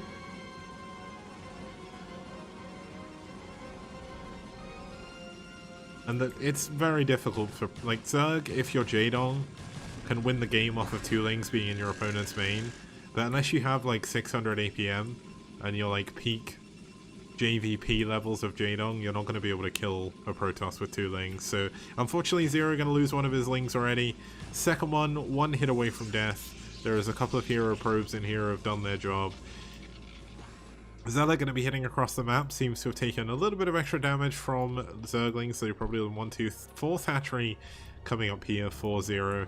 Just to quickly go back to explain the playoff format. First place in the group gets seeded to finals, second place into the semi-finals, third place into the quarterfinals, fourth place into the 4th round, and 5th and 6th play against each other in the 5th round to see who is going to advance, and so on.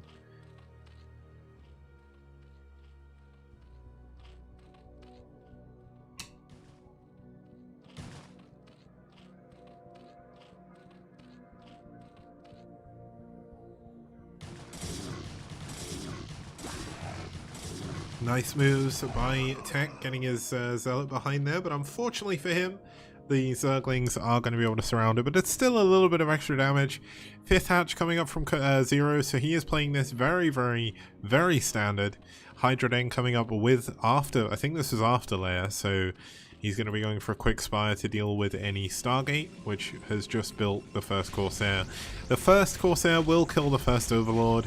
This is a standard moment in PvZ, but it's whether or not he can do any additional damage. Zealot moving in once again, trying to find a place and trying to find some drone kills, but the Zerglings of Zero doing a very, very good job. Speed is already finished as well, so this should kill the... Yeah, the Zealot goes down. He does save his drone as well, so good job by Zero. We've got the Evo Chamber coming in. Now, he could go for very quick lurkers, but you definitely want to see a Spire in this situation as Zero, just because Corsairs can cause you a lot of trouble. You do want some Scourge to be able to deal with them.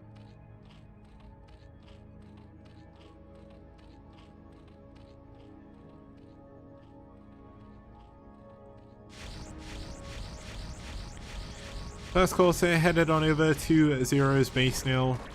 Admittedly, someone in chat was correct. Usually you'll see the Corsair ignore the first Overlord, but he already had the Zealot in the bases anyway, so he kind of got his scouting through there. But he was able to leave it there a little bit longer. It's not going to cause him too many problems anyway. There's no Spire just yet. Wait, double Hydra Den? I thought this was standard, but it looks like Zero is going to be playing this very aggressively, and that's why we don't have the Spire just yet. He's gone for double Hydra upgrades, which means his Hydras are going to be upgraded way sooner.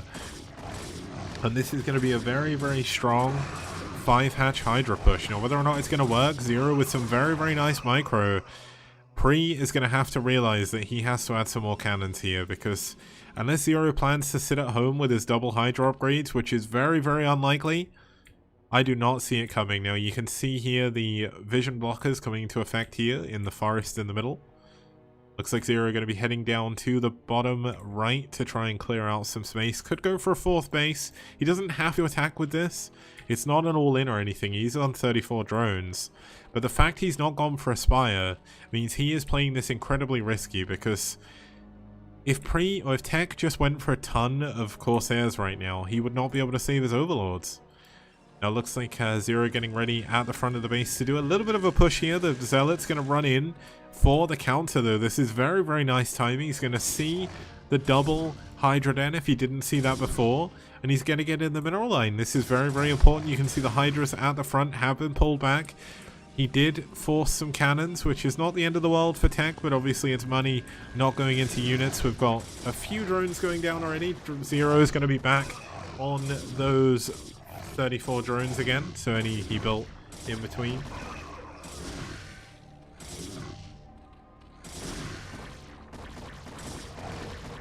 Does get another couple of drones there at the end as well, so Tech doing a little bit of damage. He saves his front, which is the main thing as well. This is quite a nice wall for this map. It makes it very difficult for the Forge to go down. Now, interestingly, oh, that's a very nice storm by Tech. Nicely done. Now, I want to check the attack upgrade. I don't think he has any units that aren't High Templar. Oh, he does. He does have +1, so it's +1/+1. He's not going for 2-1 straight away. And he's going for a second forge. So that's going to be 6 hatches here for Zero against 2 base for Tech. He's got his storm ready. He's got 4 gateways. He's probably going to look to take a 3rd base at some point. Second forge coming in as well. A lot of people in chat saying Shinhan is kind of like a Zybats. Like, Zybats are kind of cool, but that definitely makes sense in the cyberpunk setting. And we also have the cool, like, wow. I like to think it's cool because I made it. I don't know if that's true, but like the cool graphics.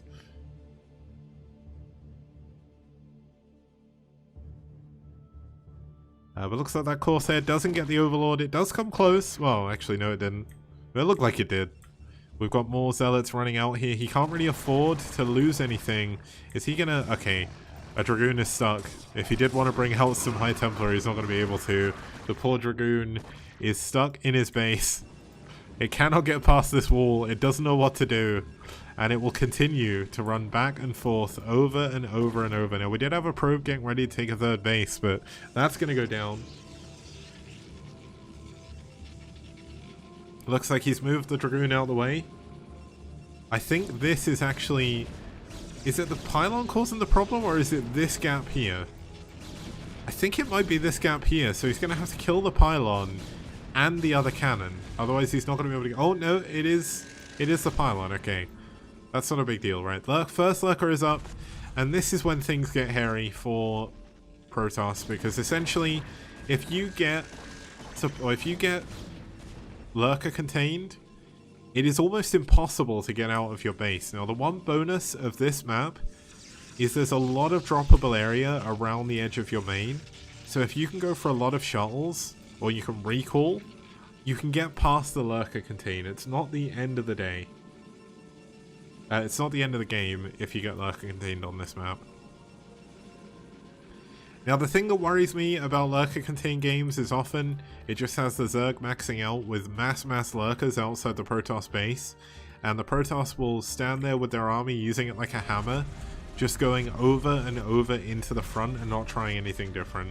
And it goes on for a very long time, so I'm hoping that we won't see that. It'd be nice to see Tech win the game here, because DM getting their first win over NetWars would be quite exciting. We do have the first Storm going out the front, doing a lot of damage, but does... Oh, he looks like he's going to save the Archon as well. Nice second Storm. Zero losing a lot of supply there. But the eggs are the problem. The Lurkers are the problem, because you need Observers. Observers die incredibly quickly. He does have the Observatory, so he is going to be able to push out. He's got the Observer with his army, so it's not the... Once again, it's not the end of the world. He's going to try and go around the edge here, which is actually not too bad. He's going to skip a lot of the Lurkers. Oh, a nice Storm there, getting both of those Lurkers. Another great Storm. Tech is doing a very good job breaking out of his base here. And this is going to allow him to take a 3rd base. This gets him back into the game.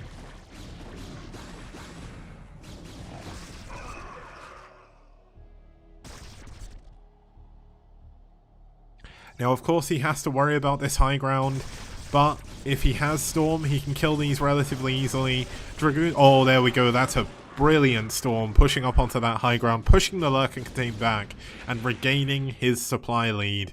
And this is actually going to allow him to open up a path onto the map. We see a 4th base with 2 hatcheries here at the mineral only. That is going to be a prime place of attack. Looks like Tech is going to opt to go through the middle of the map rather than going through the forest, which is obviously causing his Dragoons some problems. This is the whole reason behind that ramp in the middle, to make it harder to get those bigger armies through.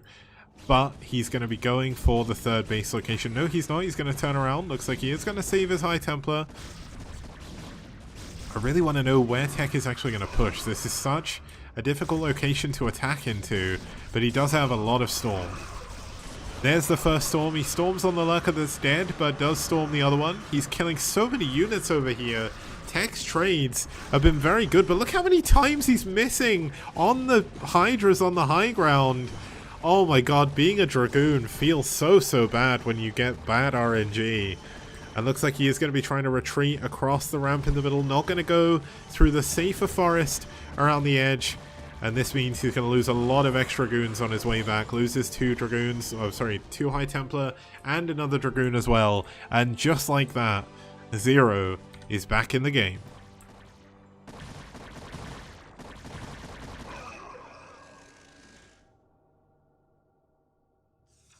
Now we do have a 4th base. This is a very risky 4th by Tech.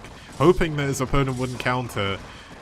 And hoping he'd counter in the wrong place. We've got a 5th base coming in up here for Zero. This is a gas base. So that's a pretty good base for Zero to take. Now one thing I'm surprised we're not seeing is Zero expand. Like he is going to expand here as well. But expanding to the island in the bottom right, well it's not an island, there is a path to it, would be very good for him because it opens up drops into the main base. And dropping in the main base late game as Zerg is what wins late game ZvP. Adrenaline enabled Lings do a ton of damage to buildings very quickly, and Swarm keeps them alive. And it just basically wipes out Protoss mains. It's horrific. It's so horrible to watch because there's absolutely nothing Protoss can do about it. They do have Storm, but obviously that Storm they can't use on the Hydras. But a lot of gateways in here now. We've got 1, 2, 3, 4, 5, 6, 7 gateways. 8 gateways with this one at the front, but it's unpowered. 9 gateways actually. You should really power this. Like if you're going to have it, you may as well power it. But looks like he is going to be able to take out some of these units again. Zero with, let's count them, 1, 3, 6... 7, 8, 9 hatcheries. He does have his hive ready. Defiler Mound is done. Consume is on the way. And Consume is really going to be what helps him against Tech's late game army compositions. There's going to be a lot of Dragoons and a lot of Archons and Reavers as well if we get to that stage. But, of course, Tech has remaxed, well, not remaxed, but built a lot of Zealots. Obviously, until Swarm comes in, that's not going to be a big deal for Zero because he can just attack them. But essentially if you're swarming on top of Zealots, it means your army can't attack them. So, oh no, nice Storm. But losing 2 High Templar, gonna lose a 3rd one as well. Nice Storm again though. Looks like he is gonna be, oh my god, this is a risky push. He's going straight into the heartland of the Zerg's Lurker field. He's taking a ton of damage on his Zealots, but he's still pushing through. He does of course have 3 funnels, which makes the Archon a little bit stronger. He doesn't kill the base beneath him. But I believe there was a storm. No, I thought it was a storm drop up there or something, but no, it just was units coming over out of the hatchery.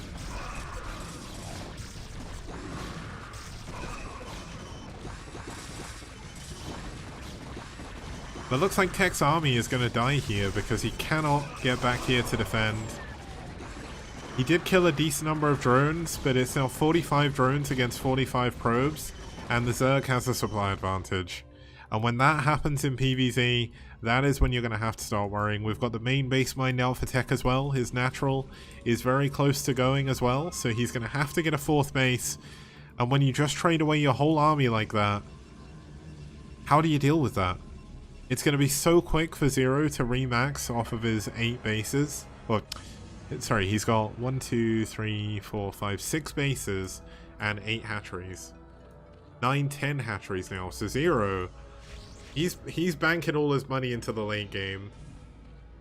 He is not too worried about anything happening. Now, we do have a Zealot drop going into the main. The Hydras aren't going to be able to get it because there was never a Spire built. He's not going to be able to deal with this with any form. Oh, he's going to go for the... Oh, is he going to go for the Defiler Mound? No, he's not. I think he should do. I think he should just A-click the Defiler Mound. It's so important to take down that building. He's going to use some of the Zealots as bait, but is that going to be enough damage? It's going to be very close here. 256, 216, doing 50 damage every 2 swipes. Oh, he's 1 more hit away. He does. He gets the Defiler Mound. That's a very big pick-off, especially from Zero, who's spending a lot of money on drones, a lot of money on hatcheries, and a lot of money into investing into the late game. And now all the Hydras have pulled back into the main. He's going to push forward with his High Templar here. Nice Storm on the Hydras, missing the Lurkers though. But some amazing storms coming in from Tech right now. The DT running away as well. Running back to the safety of the cannons, losing another High Templar. Definitely not something that Tech wants. But while he's doing this, he does secure his 4th base. He gets his all-important 4th gas. And that does give him a very good staging ground to attack this base. But the same can be said about the other one. Of course, the first Defiler was already done. Consume was already done as well. And this is when you really want to see a Dark Templar. If he feedbacks the 2 Defilers, Zero lost his Defiler mound. He's had to rebuild it. He's only now going for Plague. But if you feedback both the Defilers now, you are going to be in such a good position. Let's check the upgrades. 3-2-1 for Tech. 1-2 on the Zerg melee. And we're going to have 2-2 for the Zerg ranged. Tech still moving out with small groups of units here, trying to make something happen. But yeah, we do have a long game here. We had a really long game on Friday. Radley versus Yeti. If you haven't seen that game, check it in the VODs. It is one of the craziest games I have seen in the STPL. Now, it looks like we did have a storm drop there. It did kill around 3 drones. Not too many, but he's going to be able to drop on the low. Oh my god, this is going to be a peak storm. Look at this. So many. I clicked on the wrong thing. I shouldn't have clicked on the drones. So many drones going down there. I think there was about 8 of them. The Observer going to get taken down, but the storm, droppable High Templar is still alive here over in the top left of the map. No base up here for Tech to worry about either. But this is the base that Tech should look to take. You can defend it at the high ground with cannons, and you're in a very, very good spot. Now, Tech still moving his army around. Zero kind of sitting back with his, slowly starting to make moves, finally securing this spot, or this mid-right base. Essentially, both players not really willing to commit to any aggression anytime soon. Looks like Tech may be starting to push here on this other base. There is a lot of hatcheries here. There is also a lot of lurkers, so you need to be careful pushing in. But he needs to kill the Defiler. If he could storm this Defiler, he could break this base. But look at this: swarm on the lurkers, swarm on the units. If he just pulls back, he should be okay. Actually, he's got so many storms. If he can bait the Zerg units into the swarm, he can get a nice storm off. And there we go. There's one. And there's another, but he just stormed nothing. That's a little bit unfortunate. Looks like a Zealot under the swarm, able to survive against the Sunken and the Hydras for a little bit. Killing a drone, which is kind of funny. But looks like he is trying to push up onto the high ground, getting a little bit overeager to do damage. Of course, it's very hard for Zero to push this base, but it's very hard for Tech to push out of it. If anything, Tech should push here and push through the vision blocker.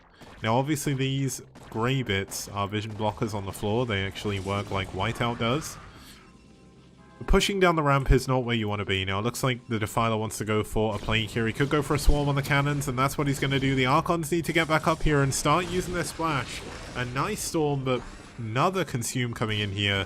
And there's a big old Plague on top of the Protoss unit. Zero doing a very good job this game. Tech is also doing a fine job as well. He's securing his 5th base. It is a mineral only though. Archons getting plagued is not really a big deal whatsoever, so he's not going to be too worried about that. Getting his High Templar plagued is kind of annoying though, because that has nearly full energy. So, oh no. Is he going to save it? He needs to save it. He does. Oh no, he loses it. 183 energy down the drain. And look at this. We've got Zero coming in with a Guerrilla Task Force from the right. He is going to be able to kill all of these cannons. Although he's going to swarm a little bit too late, so maybe not. Defilers are pretty good units. We still have the High Templar and the Shuttle up here. Going to have to keep an eye out on the minimap to see if that moves anywhere. Zero is up to 60 supply on workers now. Tech is on 47. But this is the problem Tech has. Nice storms though. Oh my goodness. Very, very nice storms here by Tech to help keep this base alive just long enough for some Zealots to come over here to help deal with this. And he should be able to do it. Now, if he just had some feedbacking Dark Templar, he'd be in a very good... Dark Archons, he'd be in a good spot. But here we go, another push coming in. There is Storm on one of these High Templar. He needs to use it. He needs to use the Storm. And he needs to use it now. He's not noticed. There we go. There's the storm, but it's only on one of those, one of the lurkers. He does save the base. He kills the base up in the top left.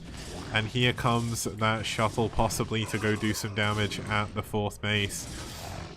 But he's going to lose his 4th base down here, and there's not really much he can do about it. Loses another High Templar. Zero's played this astoundingly. Here's another storm, though. Here's another plague, and that is a big plague. A very, very annoying plague to deal with. A nice storm on the remaining units at the bottom, and another great storm up here. Tech has really upped his storm game. Tech is so good with storms here. Look at them! So many good storms. Although that was a little bit wasteful. But he's still going to kill the units, and he gets another one. How many storms does this man have? Did these all have 4 storms or something? Get a storm again. Kills the lurker. More units coming in here. He does. Oh my god, look at that storm. That was all Lings. There is Reavers here as well. Reavers are the big equalizer late game in PvZ because all of a sudden Swarm can't kill all your bases for free. There's another. That one was a little bit wasteful, but I think he just wanted to make the Archon. I'll give him that one. He can have that one for free. Although the Archon did go down anyway, so maybe if he'd have put that in a better place. And Lucky Noob saying you can't Broodling Reavers. That is because they are... Wait, no. Why can't you Broodling Reavers? Is that a bug? That seems like a bug, because Reavers are mechanical, right? Surely they're not biological. I think Tech forgot about this High Templar, by the way. Now looks like Tech moving into a position to help defend his 5 or 6 o'clock base. He's down to 1 mining base. He's down to 1 gas. This is rough. This is very, very rough. This could be the end of the game here for Tech. He's been fighting valiantly. Another great storm. Oh my goodness. Tech storms have been incredible this game. You can't Broodling large units. I suppose that makes sense. There is a probe that was waiting to try and expand here, but he's not going to be able to do that. We've got Zero. I thought trying to expand down there, but he's not going to. We've got a base coming up here in the top left. Still doubling the worker supply is Zero to Tech. Tech has, as his name suggests, a tech-heavy army here. But unfortunately, it's just not very big. He has 2 Reavers, but the issue is he's down to 456 gas and 2 depleted geysers. He's got High Templar in his main as well. He was waiting for a drop that never came.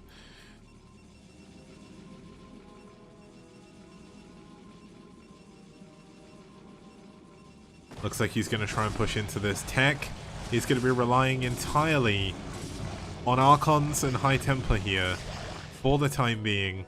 He's going to take this base once the creep recedes and hope that his opponent attacks elsewhere. Now there is a Reaver. He doesn't have Reaver Scarab damage, but he does have +3 armor, +2 shields.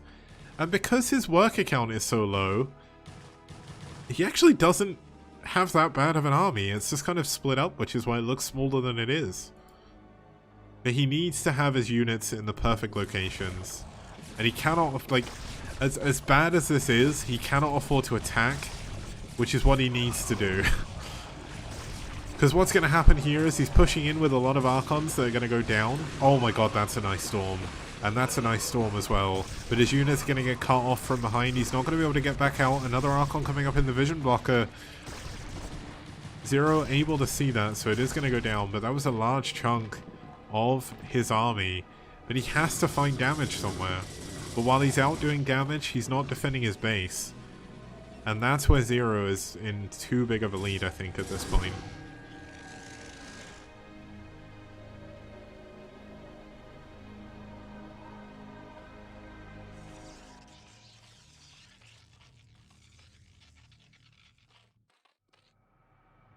Zero going to be sitting here in the middle of the forest. He's obviously got the clearing coming up as well, so he'll be able to see there, but it's not a big deal. He's got overlords, so it's not like a normal map now. Oh my god, can you imagine if these Reavers kill everything?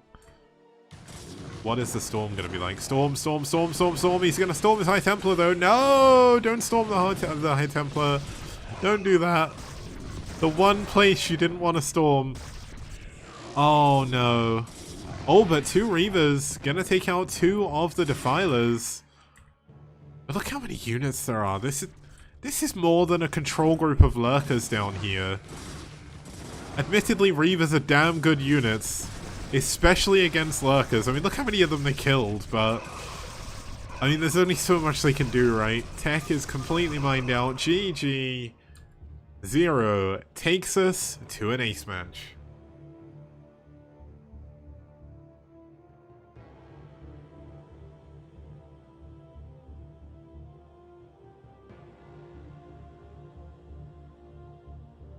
Okay, we'll be back in just a minute. I'm just gonna get some more water, have a quick drink, rest my voice for a couple of minutes, and we'll be back with game number 5. It's the ace match. Have a guess. Who do you think is gonna come out? Say in chat, and I'll tell you if you're right when we get into the game. See you guys soon.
Okay guys, welcome back. We're going into the ace match between NetWars and DM.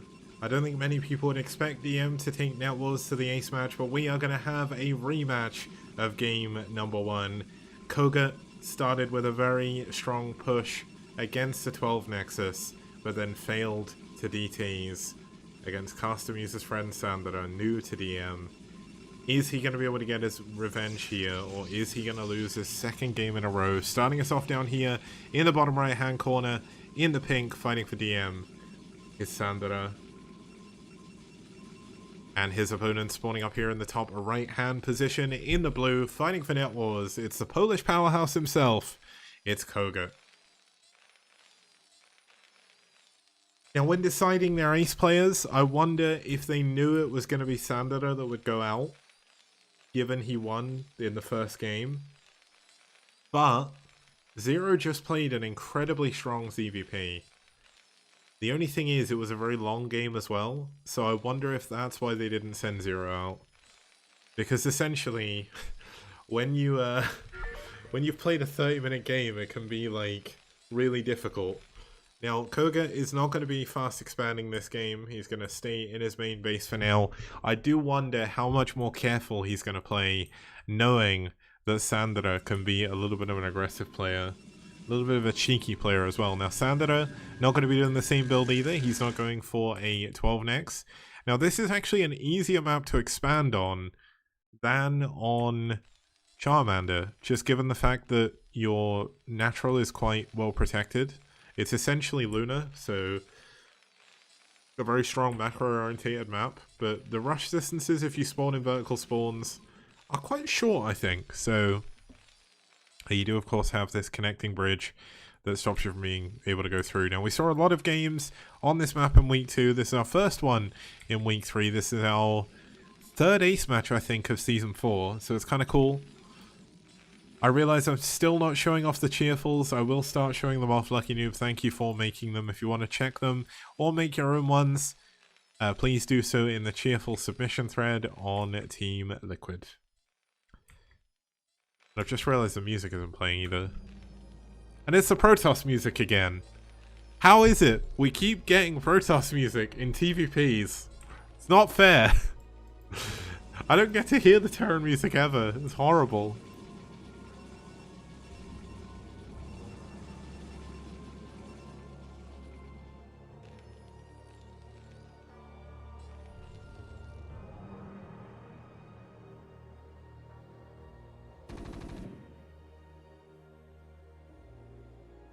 Apparently kogeT just made S-Rank with Toss as well, so congratulations to him.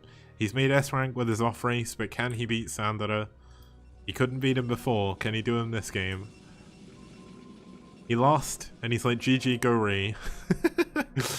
Admittedly, he said lol GG when he lost to the DTs, but in his head he was probably like, go re, I can beat you again. You beat me with this like dirty, underhanded Protoss tactic, and I'm not going to lose to it again. kogeT faking an expansion at the moment, pushing forward with four Marines. Looks like they need to pause the game briefly, so hopefully that's not going to bug out the replay. I still can't figure out if Game 3 was bugged or not in the previous series. Was it on this series? It was this series, wasn't it? It was Tarson versus... No, it wasn't. It was the last series, wasn't it? It was Kiko versus... It wasn't Digger, it was Mix. Just like that was just bugged out. It bugged out twice, so I don't know. I don't know if that's what the game was actually like. But if you check the VODs, if you're watching on YouTube and you're watching this ace match, go and check Game 3 of Series 1 in the VOD and tell me what you think. Because I genuinely can't tell if that was bugged or not. It definitely looked different the second time we did it, but I don't know. I mean, kogeT playing fairly standard so far. He's actually going to do an FD push here, much like we saw Kiko do against Mix. And that was when things started to get a little bit buggy. So I guess we'll find out if that happens again. Double gateway in the main for Sandara. Sandara has seen that there should be a push coming out. This is a strong FD because he does have 2 tanks and 7 Marines.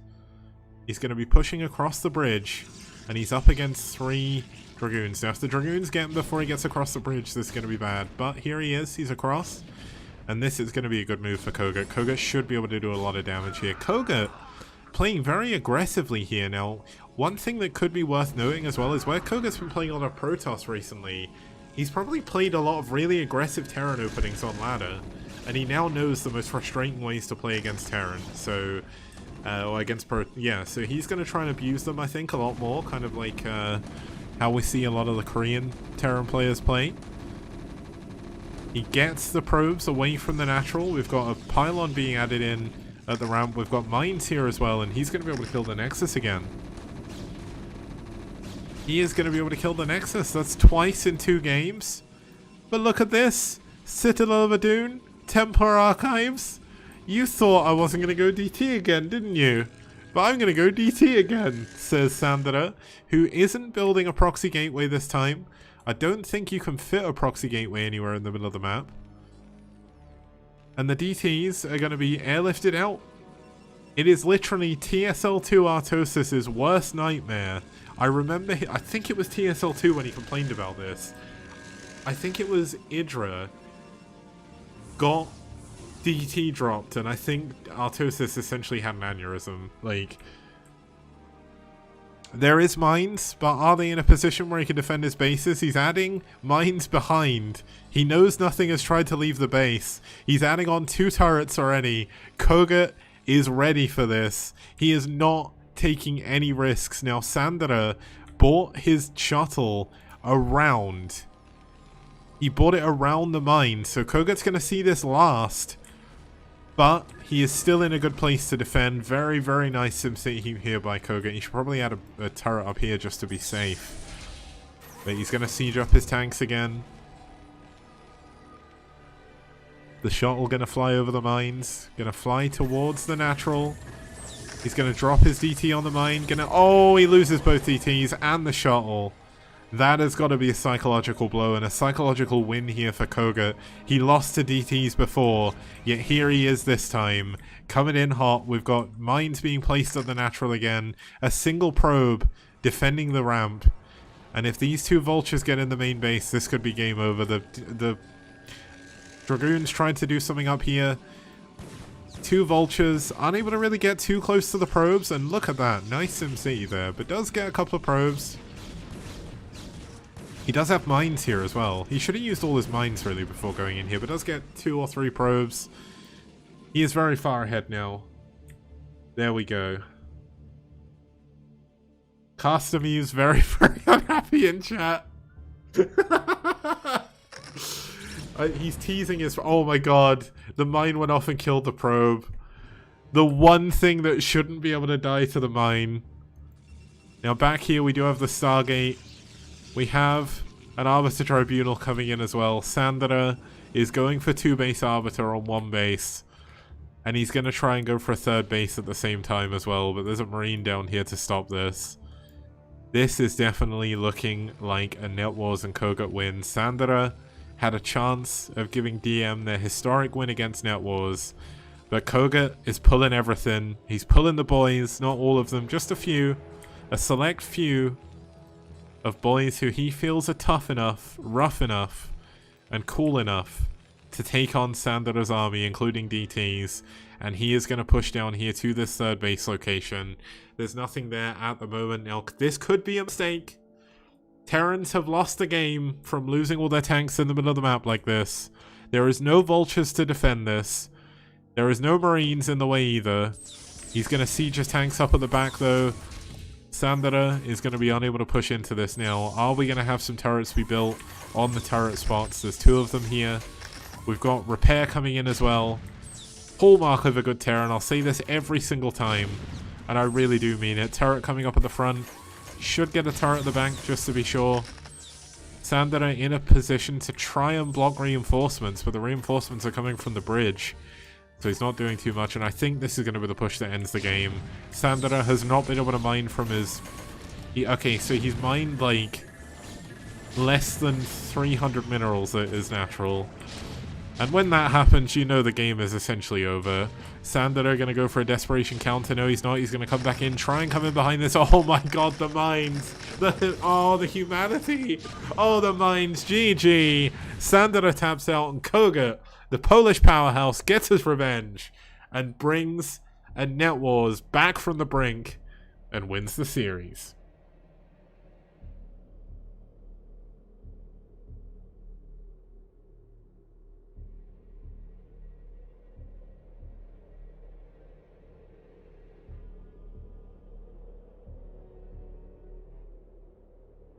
Customies in chat being very angry at his friend. I hope he's joking. I really hope he's joking. But he's very angry. This is probably the most I've seen Casamuse swear. If you can see the chat on Twitch still, I don't know if you can, but Casamuse is losing it. Oh man, but there we go. kogeT losing map number 1 to Sandara. Whip winning game number 2, giving DM a 2-0 lead over NetWars, which is very surprising. But Tarson coming back on Pathfinder, very good win against Bombon. Zero taking down Tech in one of the longest and most epic series we've had so far in Season 4. And then we had kogeT getting his revenge. Sandara in game number 1, he lost his Nexus. He went for a 12 Nex and lost it. And then he went DTs from a proxy gateway and won the game. kogeT this time, he picked up his mouse, he picked up his keyboard, he put them on the desk. He did it with a nice bang. He's like, I'm not going to lose again to this. He sets himself up. He gets his ruler out like Flash does. Figures out all his measurements for everything perfectly. And he's like, this time you are not catching me out with DTs. And Sandara didn't. Sandara lost his DTs in the shuttle, and that put him way further behind than he should have been. And kogeT stormed his way to victory in a very, very good game number 3. Now that is going to bring an end to the stream today, but let's head on over here. We can see the studio. I've not got my avatar ready today because I was lagging and I was late anyway, but basically that was a very, very good win for our NetWars team. This is going to be their 3rd win in a row. Let me just double check that. Want to make sure I'm giving the right information. Yep, this is going to be the 3rd win for NetWars. That is going to put them at the top of the group for now. Of course, they are the first team to get to 3 wins, but we still have Soul Gaming, IRK, and Naz to play this week, so that could change as well. So that is going to bring an end to the series for today. Thank you for tuning in. We'll be back on Wednesday with Naz versus Ash.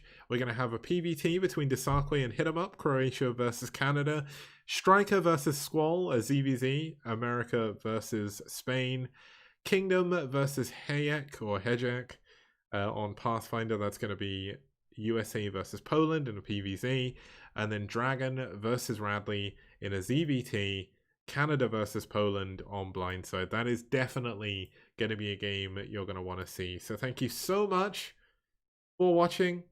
Thank you, Tarson, and everyone else for playing. I am going to find someone to raid quickly. We'll head on over to the Patreon. One final thing as well, of course, is a massive thank you to our sponsors, Esport Fund and Maturino. There is a Maturino code you can use, STPL S4. Hit that on over in the Maturino link. If you hit the link there, put the code in, you can add 50 cents to the prize pool completely free. A huge thank you to the patrons that support the subs and all of you wonderful people for watching. I'm going to raid kogeT again because he raids me every once in a while. Or is kogeT done? I know Albert is saying raid Hazely Nut, but kogeT is in the STPL, meanwhile Hazely Nut isn't, so I feel like I need to keep it to our own. Let's raid kogeT because he is an awesome streamer. Go check him out. He's one of the best Foreign Brood War players at the moment as well. So if you want to donate to the prize pool directly, use the Maturino link and you can add money. It's completely safe. It takes it from PayPal card or whatever. It basically puts it in a prize pool and that can only be paid out to winners of the tournament. It's one of the best ways I've found of doing tournament prize pools. It's very safe, it's very secure, and I'll see you guys next time.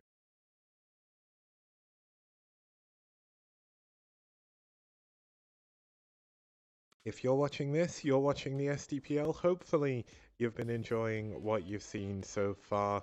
If you want to help me make more STPL content to bring more tournaments to you, please support us on Patreon, which you can find up here, and also there's so many different things you can get through Patreon. One of the main and one of the easiest ones to get is, of course, access to all of the replays of the STPL so far. We've had some amazing games, such as some of the games you can see just over here.